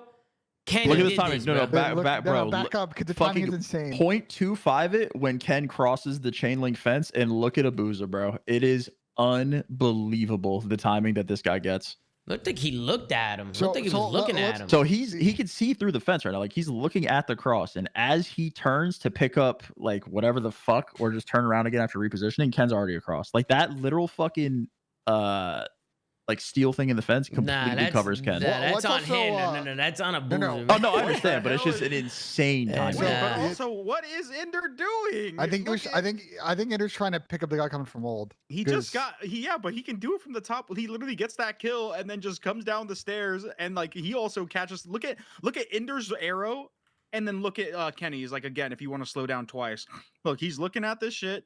After he gets his kill, he comes down the stairs. He can basically see the cross now. Well, Ender got a kill. Well, he has to look at 3 things. I don't want to nitpick on Ender right here. He has to watch the cross. He has to watch garage, and he has to watch tunnel. I'm not gonna yell at Ender. Nah, Booza just needs to pick up his. He just needs to hard hold an angle, bro. He got bad timing. He should have exactly. He should have just held the angle. Make sure nobody gets by. You can't nitpick Illy here. He's just trying to finesse his life. I mean, well, yeah.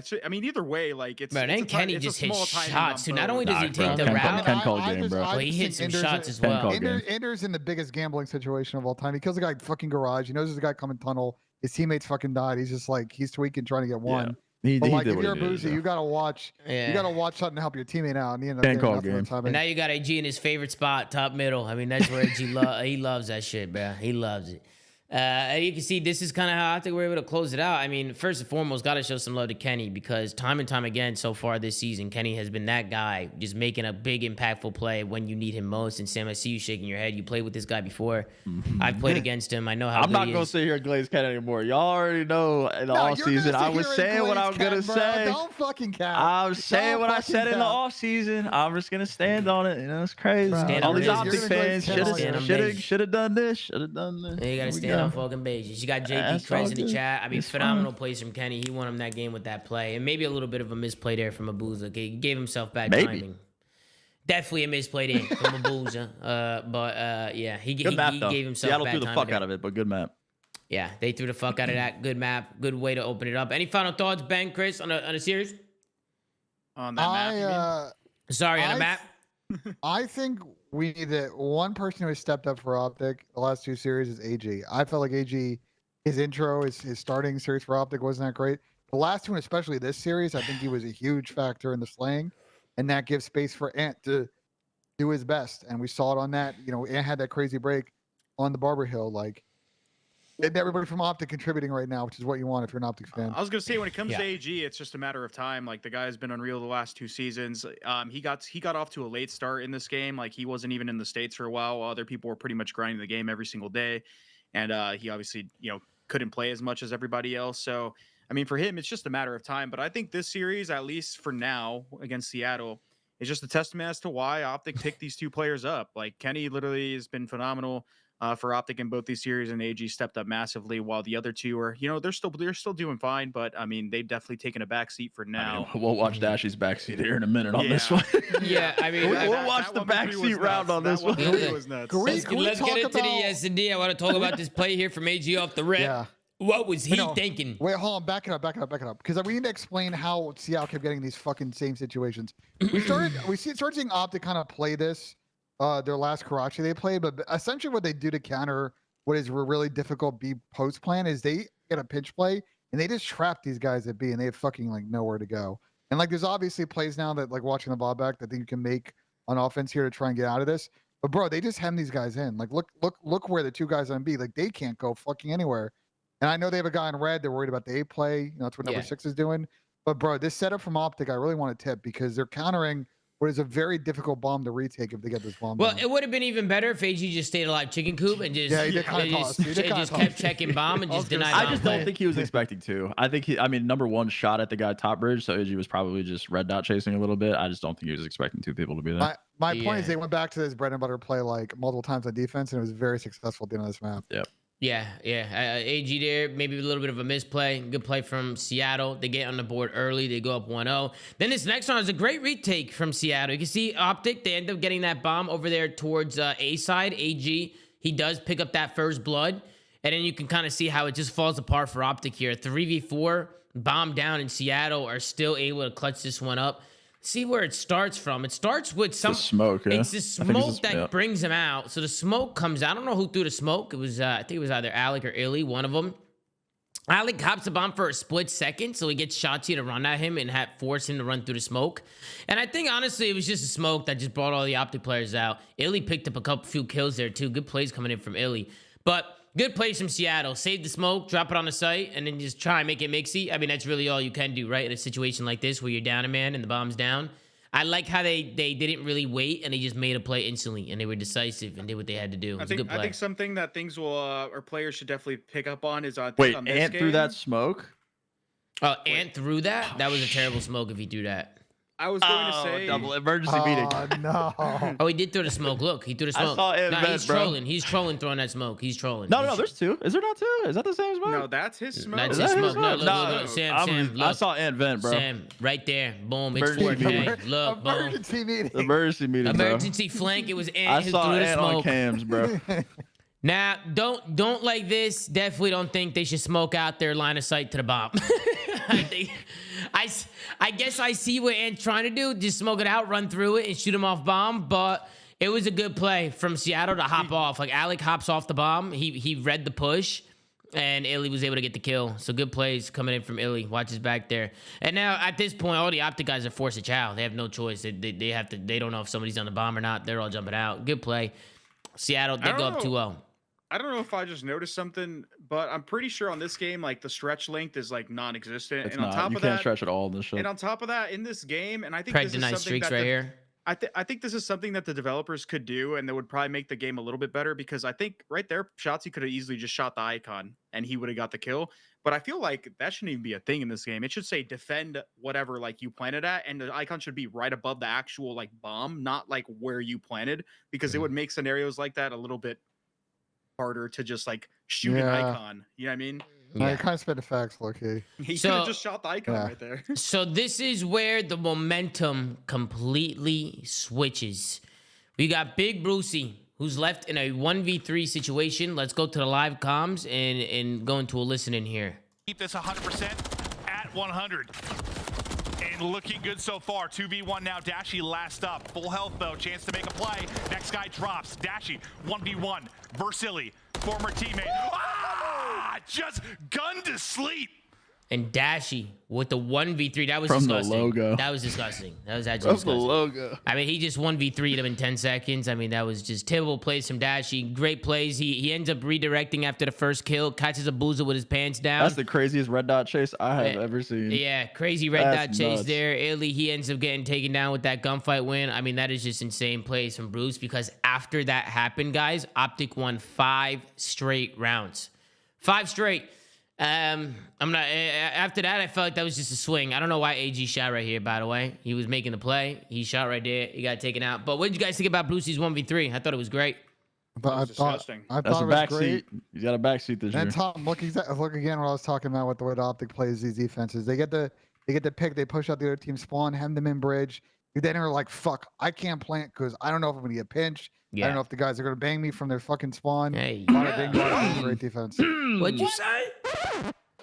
Now you guys are fucking children. It's okay. Okay, Yeah, Ben. it's a good play. It's true, Ben. You are right though. Like if they're just gonna stack B side and give up the middle of the map, and Optic is just gonna continuously get pushed up in their base, like they don't have any map control. They don't have control of anything. They can't get the bomb down. So Listen, if you know that Optic's gonna fucking pinch, then you gotta try and isolate the guys that are playing B Street and take their side. yeah, Like I think that's basically counter that situation and plan for that side.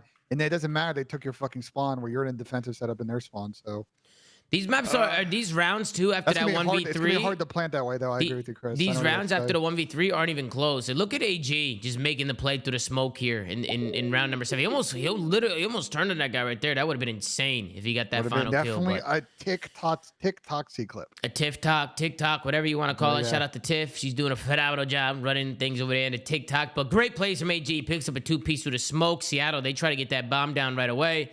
I think this might have been the only round. Is this the round where Shotzi? Nah, this is the round where Optic kind of trolled this. They get 1v3'd here by Abuza.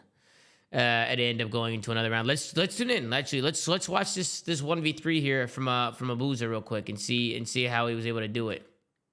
Being removed. Abuza last up, able to take the fight. Now it'd be a 1v3. 2 left though to complete that 1v3. Abuza, new to the league against Dashy and Big Ken. Again, 30-second rounds. They should have planted the bomb. They've just won Like all of instantly. As these soon as rounds. Abuza got that kill middle. Planting the bomb. Yeah, I don't know why Not Brucey planting didn't the plant bomb it. He yet. should have planted it. I mean, this is a timing thing. I mean, we got Deddy in play, 1v2. They have to plant bomb. Like, what timing does he find? Can he make it a 1 versus 1? The fact that this Does he get happened there was when they're insane. on? One's in the plant. Does he give himself a No. 1v1? He might. Prone timing. He might. Not going to happen. They get the plant down safely. So, I like the trigger. Right here, we all start cooking Abuza for hopping on the defuse. I'm thinking that Kenny sees the bomb right now. Like, he could see it from there. I'm thinking he's just what shimmying it. JP tweeted, like, that Ken apparently called out that he had all bomb, but clearly he fucking Emergency meeting. Emergency flank. Ken technically had the bomb, the cross to it. Like he can see that entire left door. Like it's purely off. I Of, love like, the a prone freeze frame when he timing. diffuses. By the way, the freeze No, frame. what do you mean? But his before he left hops door is closed, Chris. It's closed. The door over here. He can't even see Well, no, through but I'm it. saying like he can see if he busts out of it. Is what I'm saying. Like he can see that door. Like right here, he turns away, then catches like he doesn't catch the timing on the prone. Is what I'm saying. Like he sees his entire left. Yeah, I don't doesn't know. catch I it when think he Kenny turns just around. needs to. I think he just needs to look at the bomb. I think it's They're all both like, he needs to do. huh? They both hop up at the end, dude. Obviously unacceptable. funny. Obviously unacceptable. But they should have got that bomb down way sooner. You call it out, Tom. Once Abuza gets that kill mid map, I think the guy back diner is like still looking as if he could hop over the wall for some reason. Like back diner, what? Like he's literally mid map. How's he gonna get back diner? Just go plant the bomb. Yeah. And then just to talk about Shotzi a little bit, I mean, he just makes the play here in the final round of the game. He ends up picking up an ace here in the round. He gets pushed up top 3. He's able to take down Illy. Abuza is able to find 1, so he's able to play his life. Instantly makes it a 3v3 situation.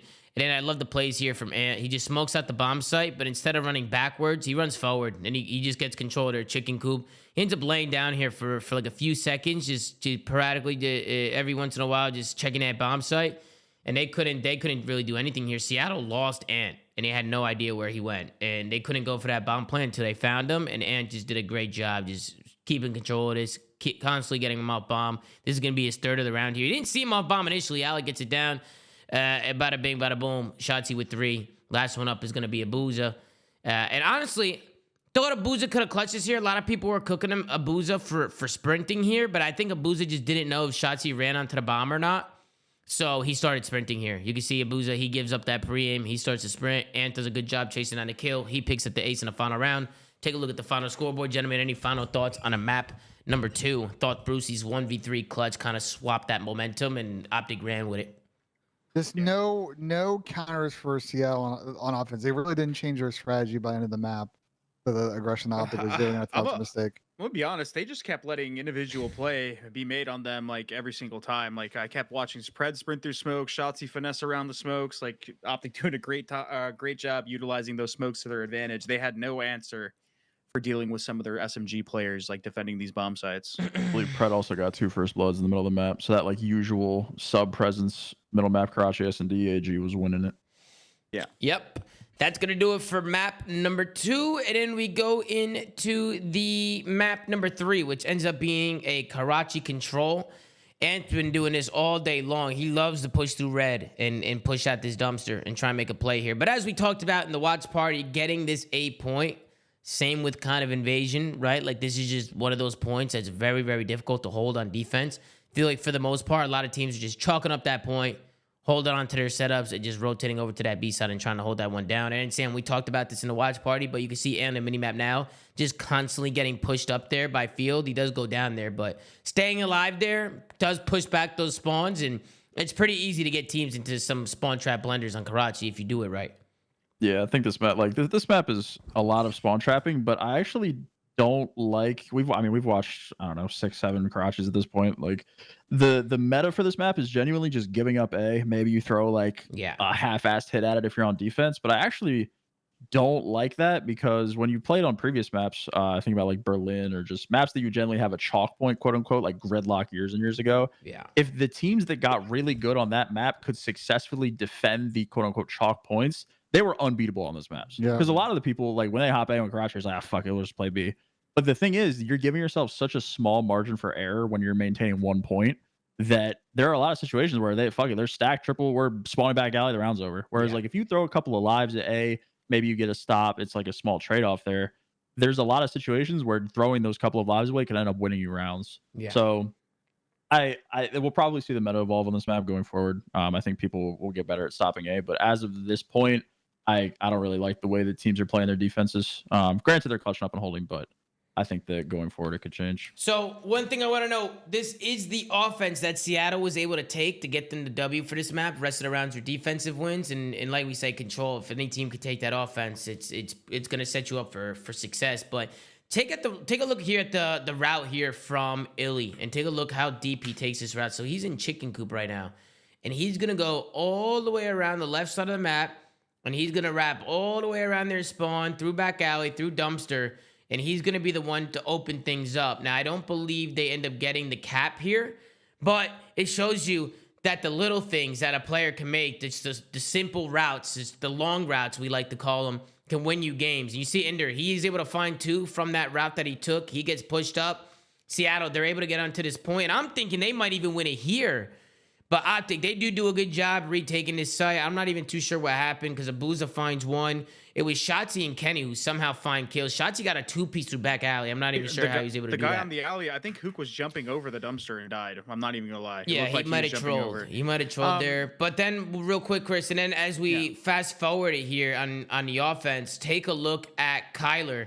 He's going to be that number 5 on a minimap. He does the same exact route. He shortens it up. He takes a little shortcut there, mid-cut, in that little alley there, but he does the same exact thing. He just gets through their spawn, is able to find a pinch through back alley, and this is that route that's going to get Kyler a kill, get them pushed up on this point, and end up securing this round. So definitely got to be aware of those pinches on this map, bro, because people taking those routes can open up this 100%. Whole entire setup if people are sneaking through and finding those gaps. But go ahead, Chris. I was going to go back to your point, Sam, how like Optic is essentially giving up that midpoint, A point, pretty much for free. After their like first failed attempt at defending it. And I feel like Seattle did a good job when Illy flanked of exploiting that. And that's going to be a common theme. It's almost like a lapse in thinking, right? It's like, oh, just give it up. Let's push up red. Like we're not really thinking too much when Illy just makes an insanely like early heads up plays. Like they're definitely chalking this. I'm going to hit this insane route. Yeah. They're not going to read this because they're probably caught in transition of like, oh, we have a free B defense. Let's not even watch it. So like, again, to your point, just like chalking that up so early. You're just giving the offensive side just all of the map. I also feel like it almost like defocuses you in the map. It's like you lose that point. It's like, oh, it's whatever. Let's just. It doesn't even exist anymore, don't you? Exactly. You're not even like thinking that side of the map exists to a degree. Let's just prepare for the next onslaught, and you don't expect it. You can see Ant trying to do it back to him as well. I mean, I think does he end up not finish his kill? Or does he get this kill? Does the same thing. I think he just ends up. I think he gets traded out here. He gets stunned up and he gets killed. But you can see Ant trying to do the same thing, trying to take the same route. That's just like a route that you're going to have to take in order to break this site. And if you're not watching it, or if you get pooped down watching it, your whole setup can go to shit. So I think Seattle, they end up just holding this the rest of the round. Optic's not really able to get in there and make anything happen. Control, pretty straightforward. Good offense from Seattle. Gets them that W. We'll take a look at the final scoreboard. 25-19 from AG. 25-18 from Dashy. But Ant and Kenny, they had a rough map in that one. On the other side, 4,200 with 17. That brother couldn't finish a kill. He couldn't finish a kill. He was fucking going through it. And then on the other side, it was Illy, 26-17. Illy continues to pop off for Seattle, by the way. I mean, even when they're not winning, shout he's out been looking Illy, good. Man. Shout out Illy, man, as Gersh loves to say. Any final thoughts, Ben? Any thoughts on a map 3, Ben? No, I think Seattle obviously was on the verge of a 3-0. And to the point we made, I think some good individual plays, pinching out spawns and control. They won 101s, gave them the ability to win offense and close out the map. And then we go to this hard point, which I think, we've talked about this. Like, I think this is sometimes an interesting trap play on teams getting bad side and trying to win off the break and then playing accordingly. But I just actually think that Optic made the better plays on this map, and a couple throws out of Seattle is the reason they end up not getting the win in this map in the series. Terminal's all discipline, bro. That's all it is. I completely agree. Bro. Like if you're not disciplined on terminal, you're just gonna get absolutely fucking shit on. Like you can be down 100 points and still be all right. Like if you're down 100, listen, calm down. We're fine. Just rotate to the next hill, get a good setup. We'll get a full 60 back. Hey, bro, it really just comes down to individual plays on rotations. Like who gets the spots earlier. Who ends up making a... You got to trust your teammates in a lot of scenarios. Maybe Abuza trusted his teammates a little bit too much at the end of this game.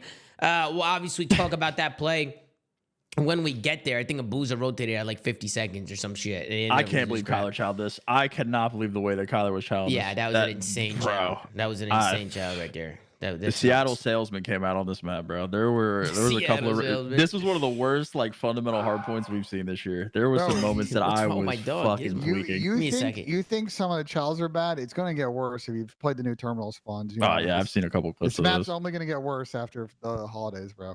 Unless they fix it again.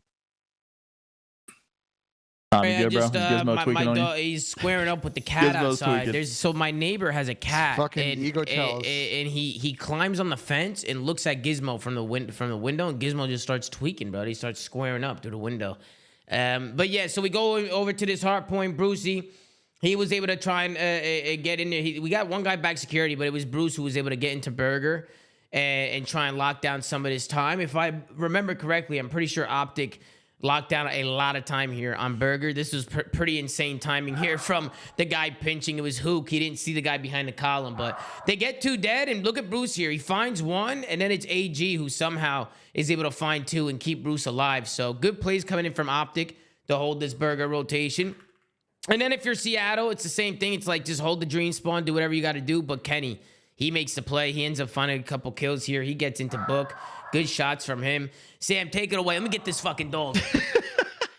I mean, going into this series, like we were a little bit concerned about the terminal hardpoint for Optic because Seattle just looked really good at it. I'd probably say they looked the best in the league. So I tipped the ego child. I for one love the child out of Optic here. And they kind of just alphaed them, for lack of a better term. I think they played the map way better. I think they exploited Seattle, just spread like Kyler got.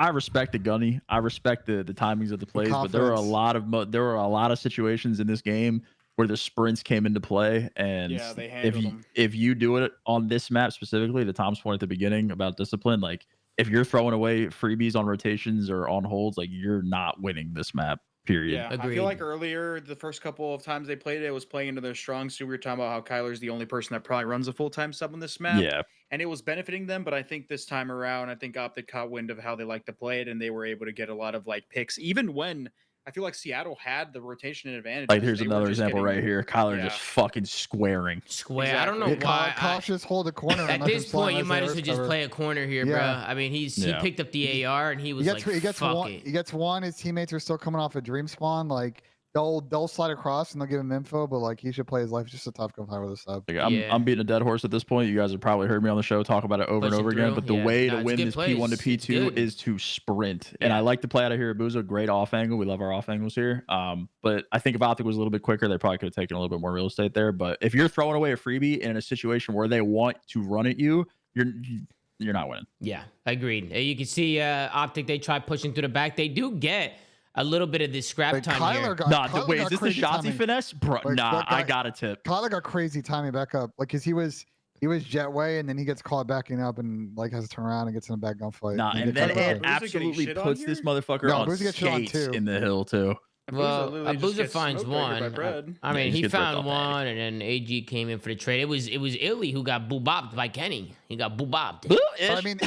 I mean, they were already kind of fucked though because Kyler died jetway and Abuza died in the back. Optic had the fucking pinch and the numbers, and even if Ender gets a kill, I think there's still a favorite situation for Optic. Again, that's just too many isolated people, man. The guy in Hill, like, he can't really help anyone. Maybe he could watch his mid hall, but like you're essentially holding the lanes around the hill, the spawns 3v4, because the guy in Hill can't really help anything. So being pushed out in all these directions with 0 crossfires is just not beneficial to your team at all. So Boozer rotates at 47 seconds. What do you guys think about this? Because me personally, bro, I'm like, yo, if we lock down a full 60 on plane, we are right back in this shit, bro. Like, you know what's the crazy have to lock down a full 60 they get there. broken and they just spawn right on top of my boy. I would just look at him in game in a match and just team kill him, bro. I'd be like, what the fuck is going on? The thing is, like, this is if number 7 I know why kills he's number doing 1, it. I know why. Obviously, you need to win off now. If number 7 kills this guy bottom plane and then they just kind of follow one way, then it looks like a fucking genius play. He's just, but because they don't, then yeah, in retrospect, he just looks like he's doing. They spawn themselves out. GG, go next. Yeah. Oh wait, he's go next. ultra trusting his teammates, but the problem is they need this time bad, and I feel like for Burger anyway, you're probably gonna want to stack tags and just try and break it. Like at that point, like you're probably gonna have to play for a break. I get why he's doing it. He's like, shit, if my teammates can 3v4 it and we get all that time, I'm already in Burger. Looks worse. Let me also phrase it different 100%. It would have been a great play if his teammates won the kill. At Burger Hill, where you kill the guy at a hill and then we're all holding the cross, and because you're Seattle, and at that point you have 190 some odd points. If you somehow then flip them out, get security side, and then hold book hill, you win. So that's why I agree with Tom. You play for this hill, and yeah, win percentage is still not high, but at least you can try and play off the white. No, I understand the play from Abuza. Yeah, I get why he's doing it. It's just the ultimate trust that you're going to win it. Thinking ahead. It's more so that, like, I feel like he should have thought about the spawns for this hill plus the next hill. So, for example, instead of him taking that route towards like Burger, maybe he gets like a kill and then takes a route towards like mid hallway, or tries to like get to the end of the hallway by Dreams, because then if he's in a better position to help his teammates. But if they get those kills and he's by Dreams, they're flipping out towards escalators or like towards like the other side of Burger. So not only do they hold that, they put themselves in a position where they have the favorable side to break the Burger Hill if they need to. I think most of it, Christo, is like situational. Like, because of how the map is going and how many points they need, it's just not a good time for him to take that risk of trusting his teammates and rotating Burger. Like, if it was the opposite way around and they were up 100 and he was in that situation, it's like, all right, whatever. Let him try and hit that 30, 40 seconds. My teammates could probably 3v4 it, whatever, and I'm going to go Burger, and we're going to stay ahead of the game. Just think the situation at hand, like, you have to solidify a full 60 to bring this one back, or you're fucked. And Optic, they can push scrap time all day with a lead that they have. They could just hit scrap over and over and over again, and they'll close out this game, which is ultimately what they ended up doing. And you can see the hype coming in from the Optic boys. They're all hyped up. That's 2 in a row from them. We'll take a look at the final scoreboard. AG 21-14. Phenomenal work. Everybody pulling weight on the side of Optic Texas. Same on the other side. It was a good battle between these guys. 2 great teams. I think Seattle's been impressing us, and I think they looked all right against Optic today. But Optic came out and they played good today. I love the routes they were taking individually. They all had their moments and stepped up and had their highlights, and they got the 3-1 victory. So shout out to them. Any final thoughts on the series or the day as a whole, guys? So this is my Seattle thing is, yes, last week you did a good job closing out Thieves and Boston. We thought would be decent teams, maybe not so much. The problem now is their next opponent is FaZe, and then they get back from the break and they play Toronto right away. So this is where you got to lock in. If you're Seattle, try and find one of the next 2.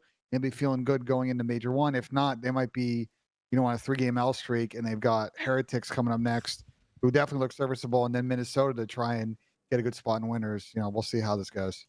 Yeah, I just thought the series was like a good. I mentioned this, Garo, but just a good litmus test for both.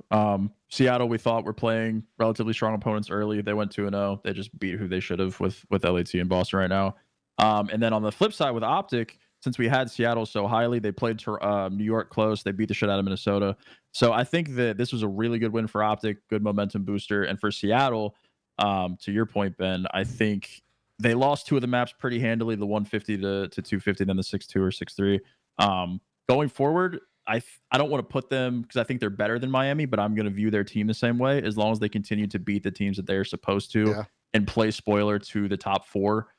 With a potential upset here and there. I think that right now is probably the best case scenario for them going forward, compared to where we had them preseason, which was almost dead fucking last. Yeah. Yeah. And I'll say my last thing about Optic, because I'm looking at the rest of their schedule and the way they're playing Hardpoint right now, we'll see what Toronto can do. Oh, But man, I look at feel tomorrow. I feel good about maybe some conversations about is Optic the best hardpoint team in the game, because what we've seen from the last 2 series is trending in the right direction. I don't know if we're there yet, and everybody's played enough games to really have that combo. We have to but- see the I don't best think teams. we're, like- I don't go think we're against the there best for teams. anybody. I like- Yeah, I we're like- not on the best We team in need the to game. see the and I think matchups we're- first. We need to see the matchups in a first. hard point. Yeah, but no, I like just like Game in a Boy hard specifically. point. I We're- like the 5 out of 6 from Optic to start the year. Like, Optic Ben? good They're Is that you?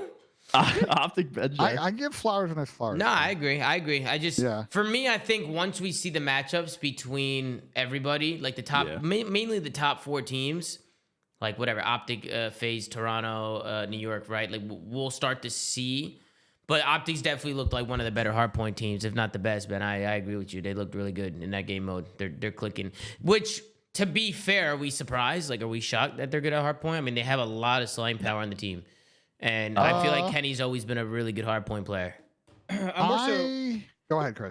I was gonna say I'm more so surprised. Not surprised, but I'm glad to see them bounce back and surge, because I think that's a question that we had for them going into this week. It's like after losing all those game 5s and just not showing that they can close out these games in a clean fashion. Like, and they're playing against a Seattle team, which I think is very good at search and destroy.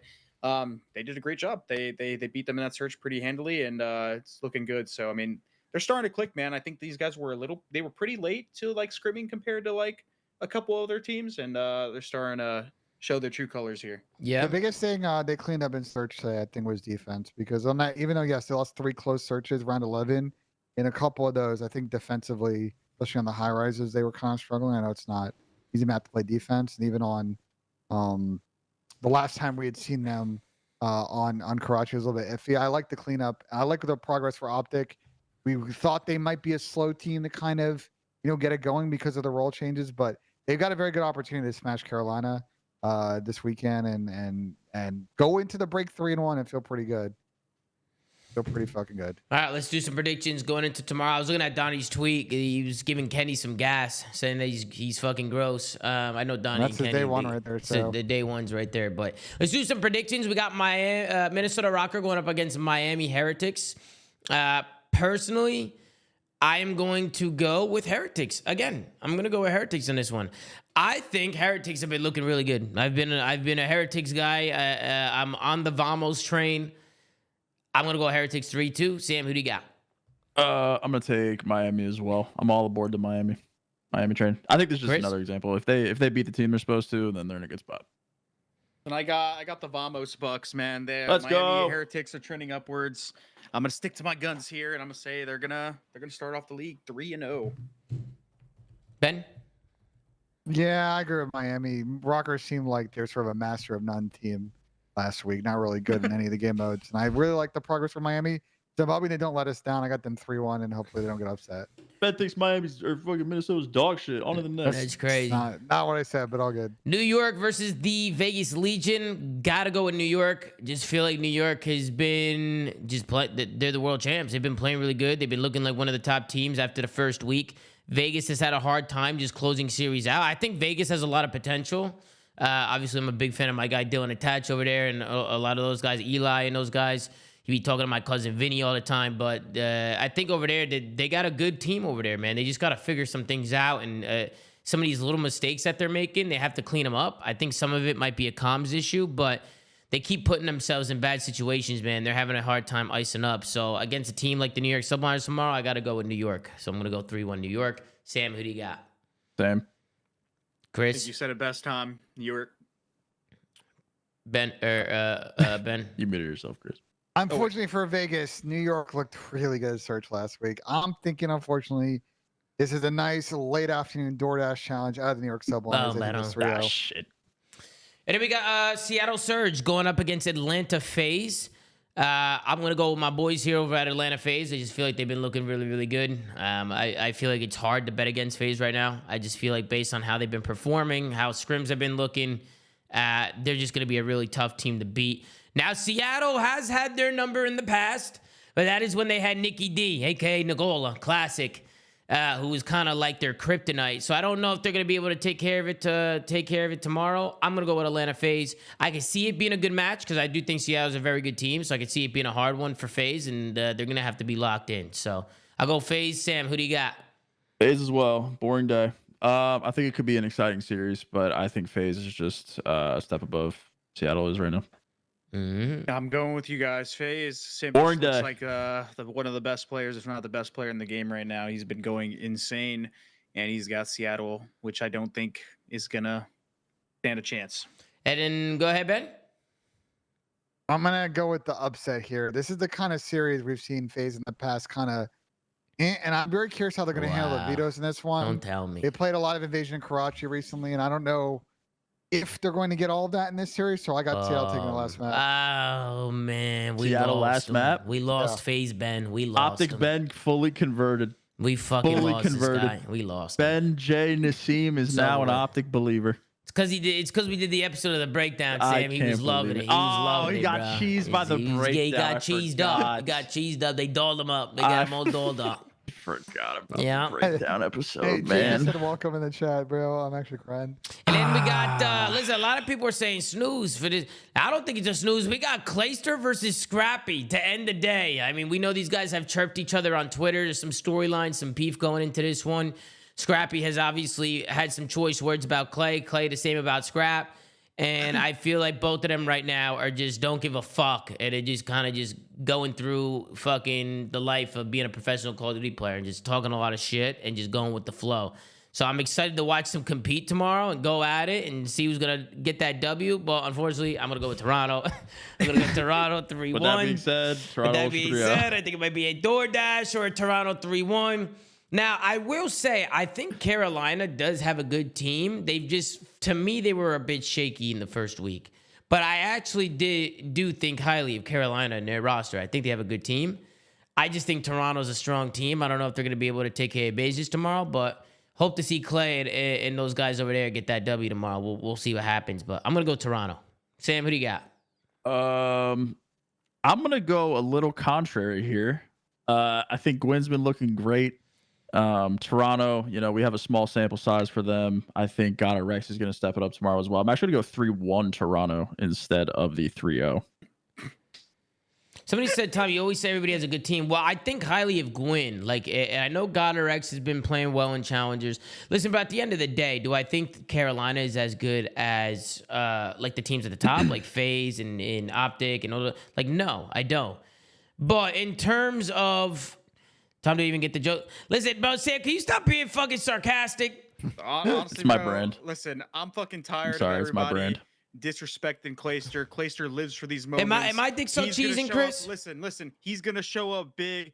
Godarex and Gwyn, challenger champions. Gwyn, potential way. rookie of the year. Real, he's looking good. Toronto With that 3-0. being said, Toronto 3-0. You said Toronto 3-0? That's insane. That is insane, bro. I hope Carolina wins That this is series, insane. I bro. hope Carolina pray to wins God. it too, bro. And I hope they meme us. I hope they meme Clay the fuck out of defeated us. Pat last week. I hope he defeats Scrap this week, bro. honestly, Oh my God. Ben, who do you got, bro? Who do you got, man? Listen, Toronto's losing one of these next two series, but I don't think it's this one. Gonna order myself a nice dinner. Bro, before the series, and Carolina I think has it'll- upset potential, Ben. They do. I don't see it in this series though. Toronto 3-0. All right. Nice. Okay. Well, Ben, why don't you... You're trying to bait me to pick an upset. It's just not No, gonna I'm not happen. baiting you to pick an You upset. picked Seattle over FaZe. You got No, your but upset in. I know. Yeah, I got it in, but not You got this your series, upset no. in. But somebody... I had to join you on the joke, by the way, Sam, because I was Thank gonna you. make it, and then you I did, was appreciate like, you backing fuck. my beef. I had We to. have Patrick Price finally joining us in the call. Is he? Is he here? Listen, my cheese meter was Oh, going okay. off all episode. I had a cheese meter in the bottom right of my monitor, and it slowly, the more Ben was talking, the cheese meter was going up. Nah. Listen, I'm here to set the record straight. Okay. There's 0% chance that Carolina Royal Ravens beat Toronto tomorrow. First and Agreed. foremost. First and No, foremost, 0%. there's always a chance. 0% No, is no, not zero. You're Legit. not gonna give them one. 0. You're not gonna give them 0.5%. No, absolutely not. Oh, okay. These are world champions. You got to think that. I agree. Miami is Hey, probably going to Toronto's beat runners the up. What are you Rocker. talking about? Huh? All right, go ahead. No, it's his Um, pick for this year, Ben. Okay, fair enough. Remember? He was And- wrong the last 2 years about it too, but it's all good. Go ahead, Pat. Go ahead, Pat. Go I ahead. will say I am pretty mad. I'm not gonna lie, guys. I had a 3-leg parlay. I'm thinking about tweeting one of the players. Okay. I had Vickle under cleared that. I could have took him with 10 less kills and still won that. Yeah, he had a tough day, but his team still. I won, so had that's what it is. Shotzi under. I could have took that with 20 less kills, and I still would have hit that. And then I had Nero Poison under as well, and he went over by like 2. But it pissed me off because they had a chance to win that 5th round or 4th round invasion control, Yeah. and they did. threw it away. They That is were on correct. the B point. I was like, oh my, I'm hitting this. It was a $25. So Hey, we I like got that, words Pat. for the Vegas guys for sure. What's What you your think about words? the Optic series today? They don't Pat? give a fuck about your parlay, bro. So I wanted to go back. I wanted to go back to why I was saying I bet the parlay. Bro, are Shotzi and Dashy blessed, or is it just me? What do you mean? They They're got carried getting today? carried out They there. got carried today? And, you know, Wait, Shotzi not- did Not say, just today. Shotzi did Hey, say wait, he did Dashy- nothing in the game today.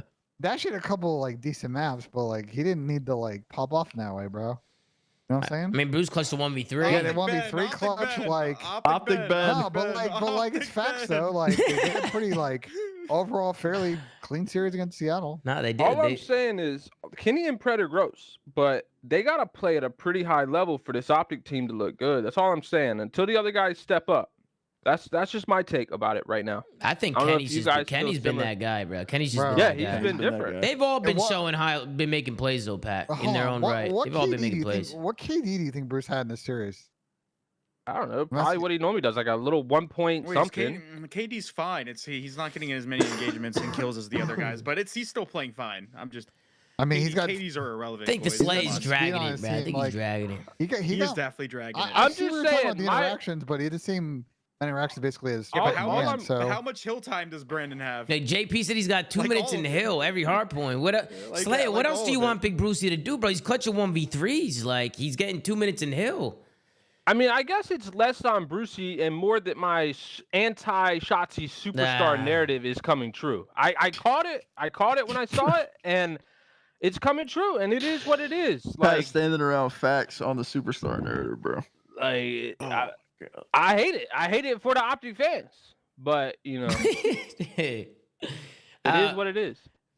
Pat, other than anything else you want to say on the day that we were actually ending the show, Pat? We were actually ending it. I'm more than welcome to end it, and then we'll run a flank pinch bonus. We call it the pinch. That's what we call it. It will pinch. and we'll talk to you about some of the things that hit the fan today, some of the drama. But Ben, why don't you sing us out with a part, and then we'll vibe out. We'll end it here, bro. Let's sync a part here and do what you fucking do. There's a lot of channel points on the line. Actually, there's over 6 million channel points saying that Ben will sync the part. Oh, that's good. I like that. Which means Hold on. No. I'm gonna add to it. Oh, Pat's killing 400,000 that Ben loses. Missing. Damn. 400,000 on a Ben Oh, miss. never mind. I'm limited to 250. Also, Slay, I did hit 4 picks in a row today on Prize Picks, 4 in a row. That's what I'm talking about. Damn. Cashed out. 4 entries. Yup, 4 entries in a row. I just 4 want to say for entries. the record before I hit this putt, I will in fact be waking up in the morning because I'm a sicko, watching Tiger Woods and his son play golf. Back All that ball up. right, Back hit that the ball up, man. ball. Yo, do you guys remember earlier when we were talking about exclusivity He's and gonna Ben brought up miss. the snake shots? Yeah, you start talking Why about has he got the Warzone. ball so far, bro? Oh, that bro, it was looking off for a second. It was looking off. Oh, thank you, man. Reverse psychology, Oh, 500,000 man. shadow points. That is I've been on a phenomenal. roll, bro. Slay, was that reverse psychology? Reverse Damn. psychology. I told him Works to every I didn't- time. listen, I Slay, didn't it lose a works single every play time. Oh my Yo, scream. Pat Yeah. might be Nostradamus, bro. He whatever he says is just the opposite. It's crazy. Yeah, but sadly, Sam, Toronto is smoking the Royal Ravens 3-0. Man. And that will come Good thing true. we all picked that. Well, guys, you know the deal. Ladies and gentlemen, I mean, it's been an absolute pleasure. I mean, guys, if you're watching, make sure to like, comment, and subscribe. If you're watching on YouTube, go to anchor.fm/theflank to check out all the audio sites that we're on. Go follow @theflank. On Twitter, Gersh doing a phenomenal job running socials per usual. Take care, brush your hair, and we'll see you guys in the next one. Take it easy. Get it.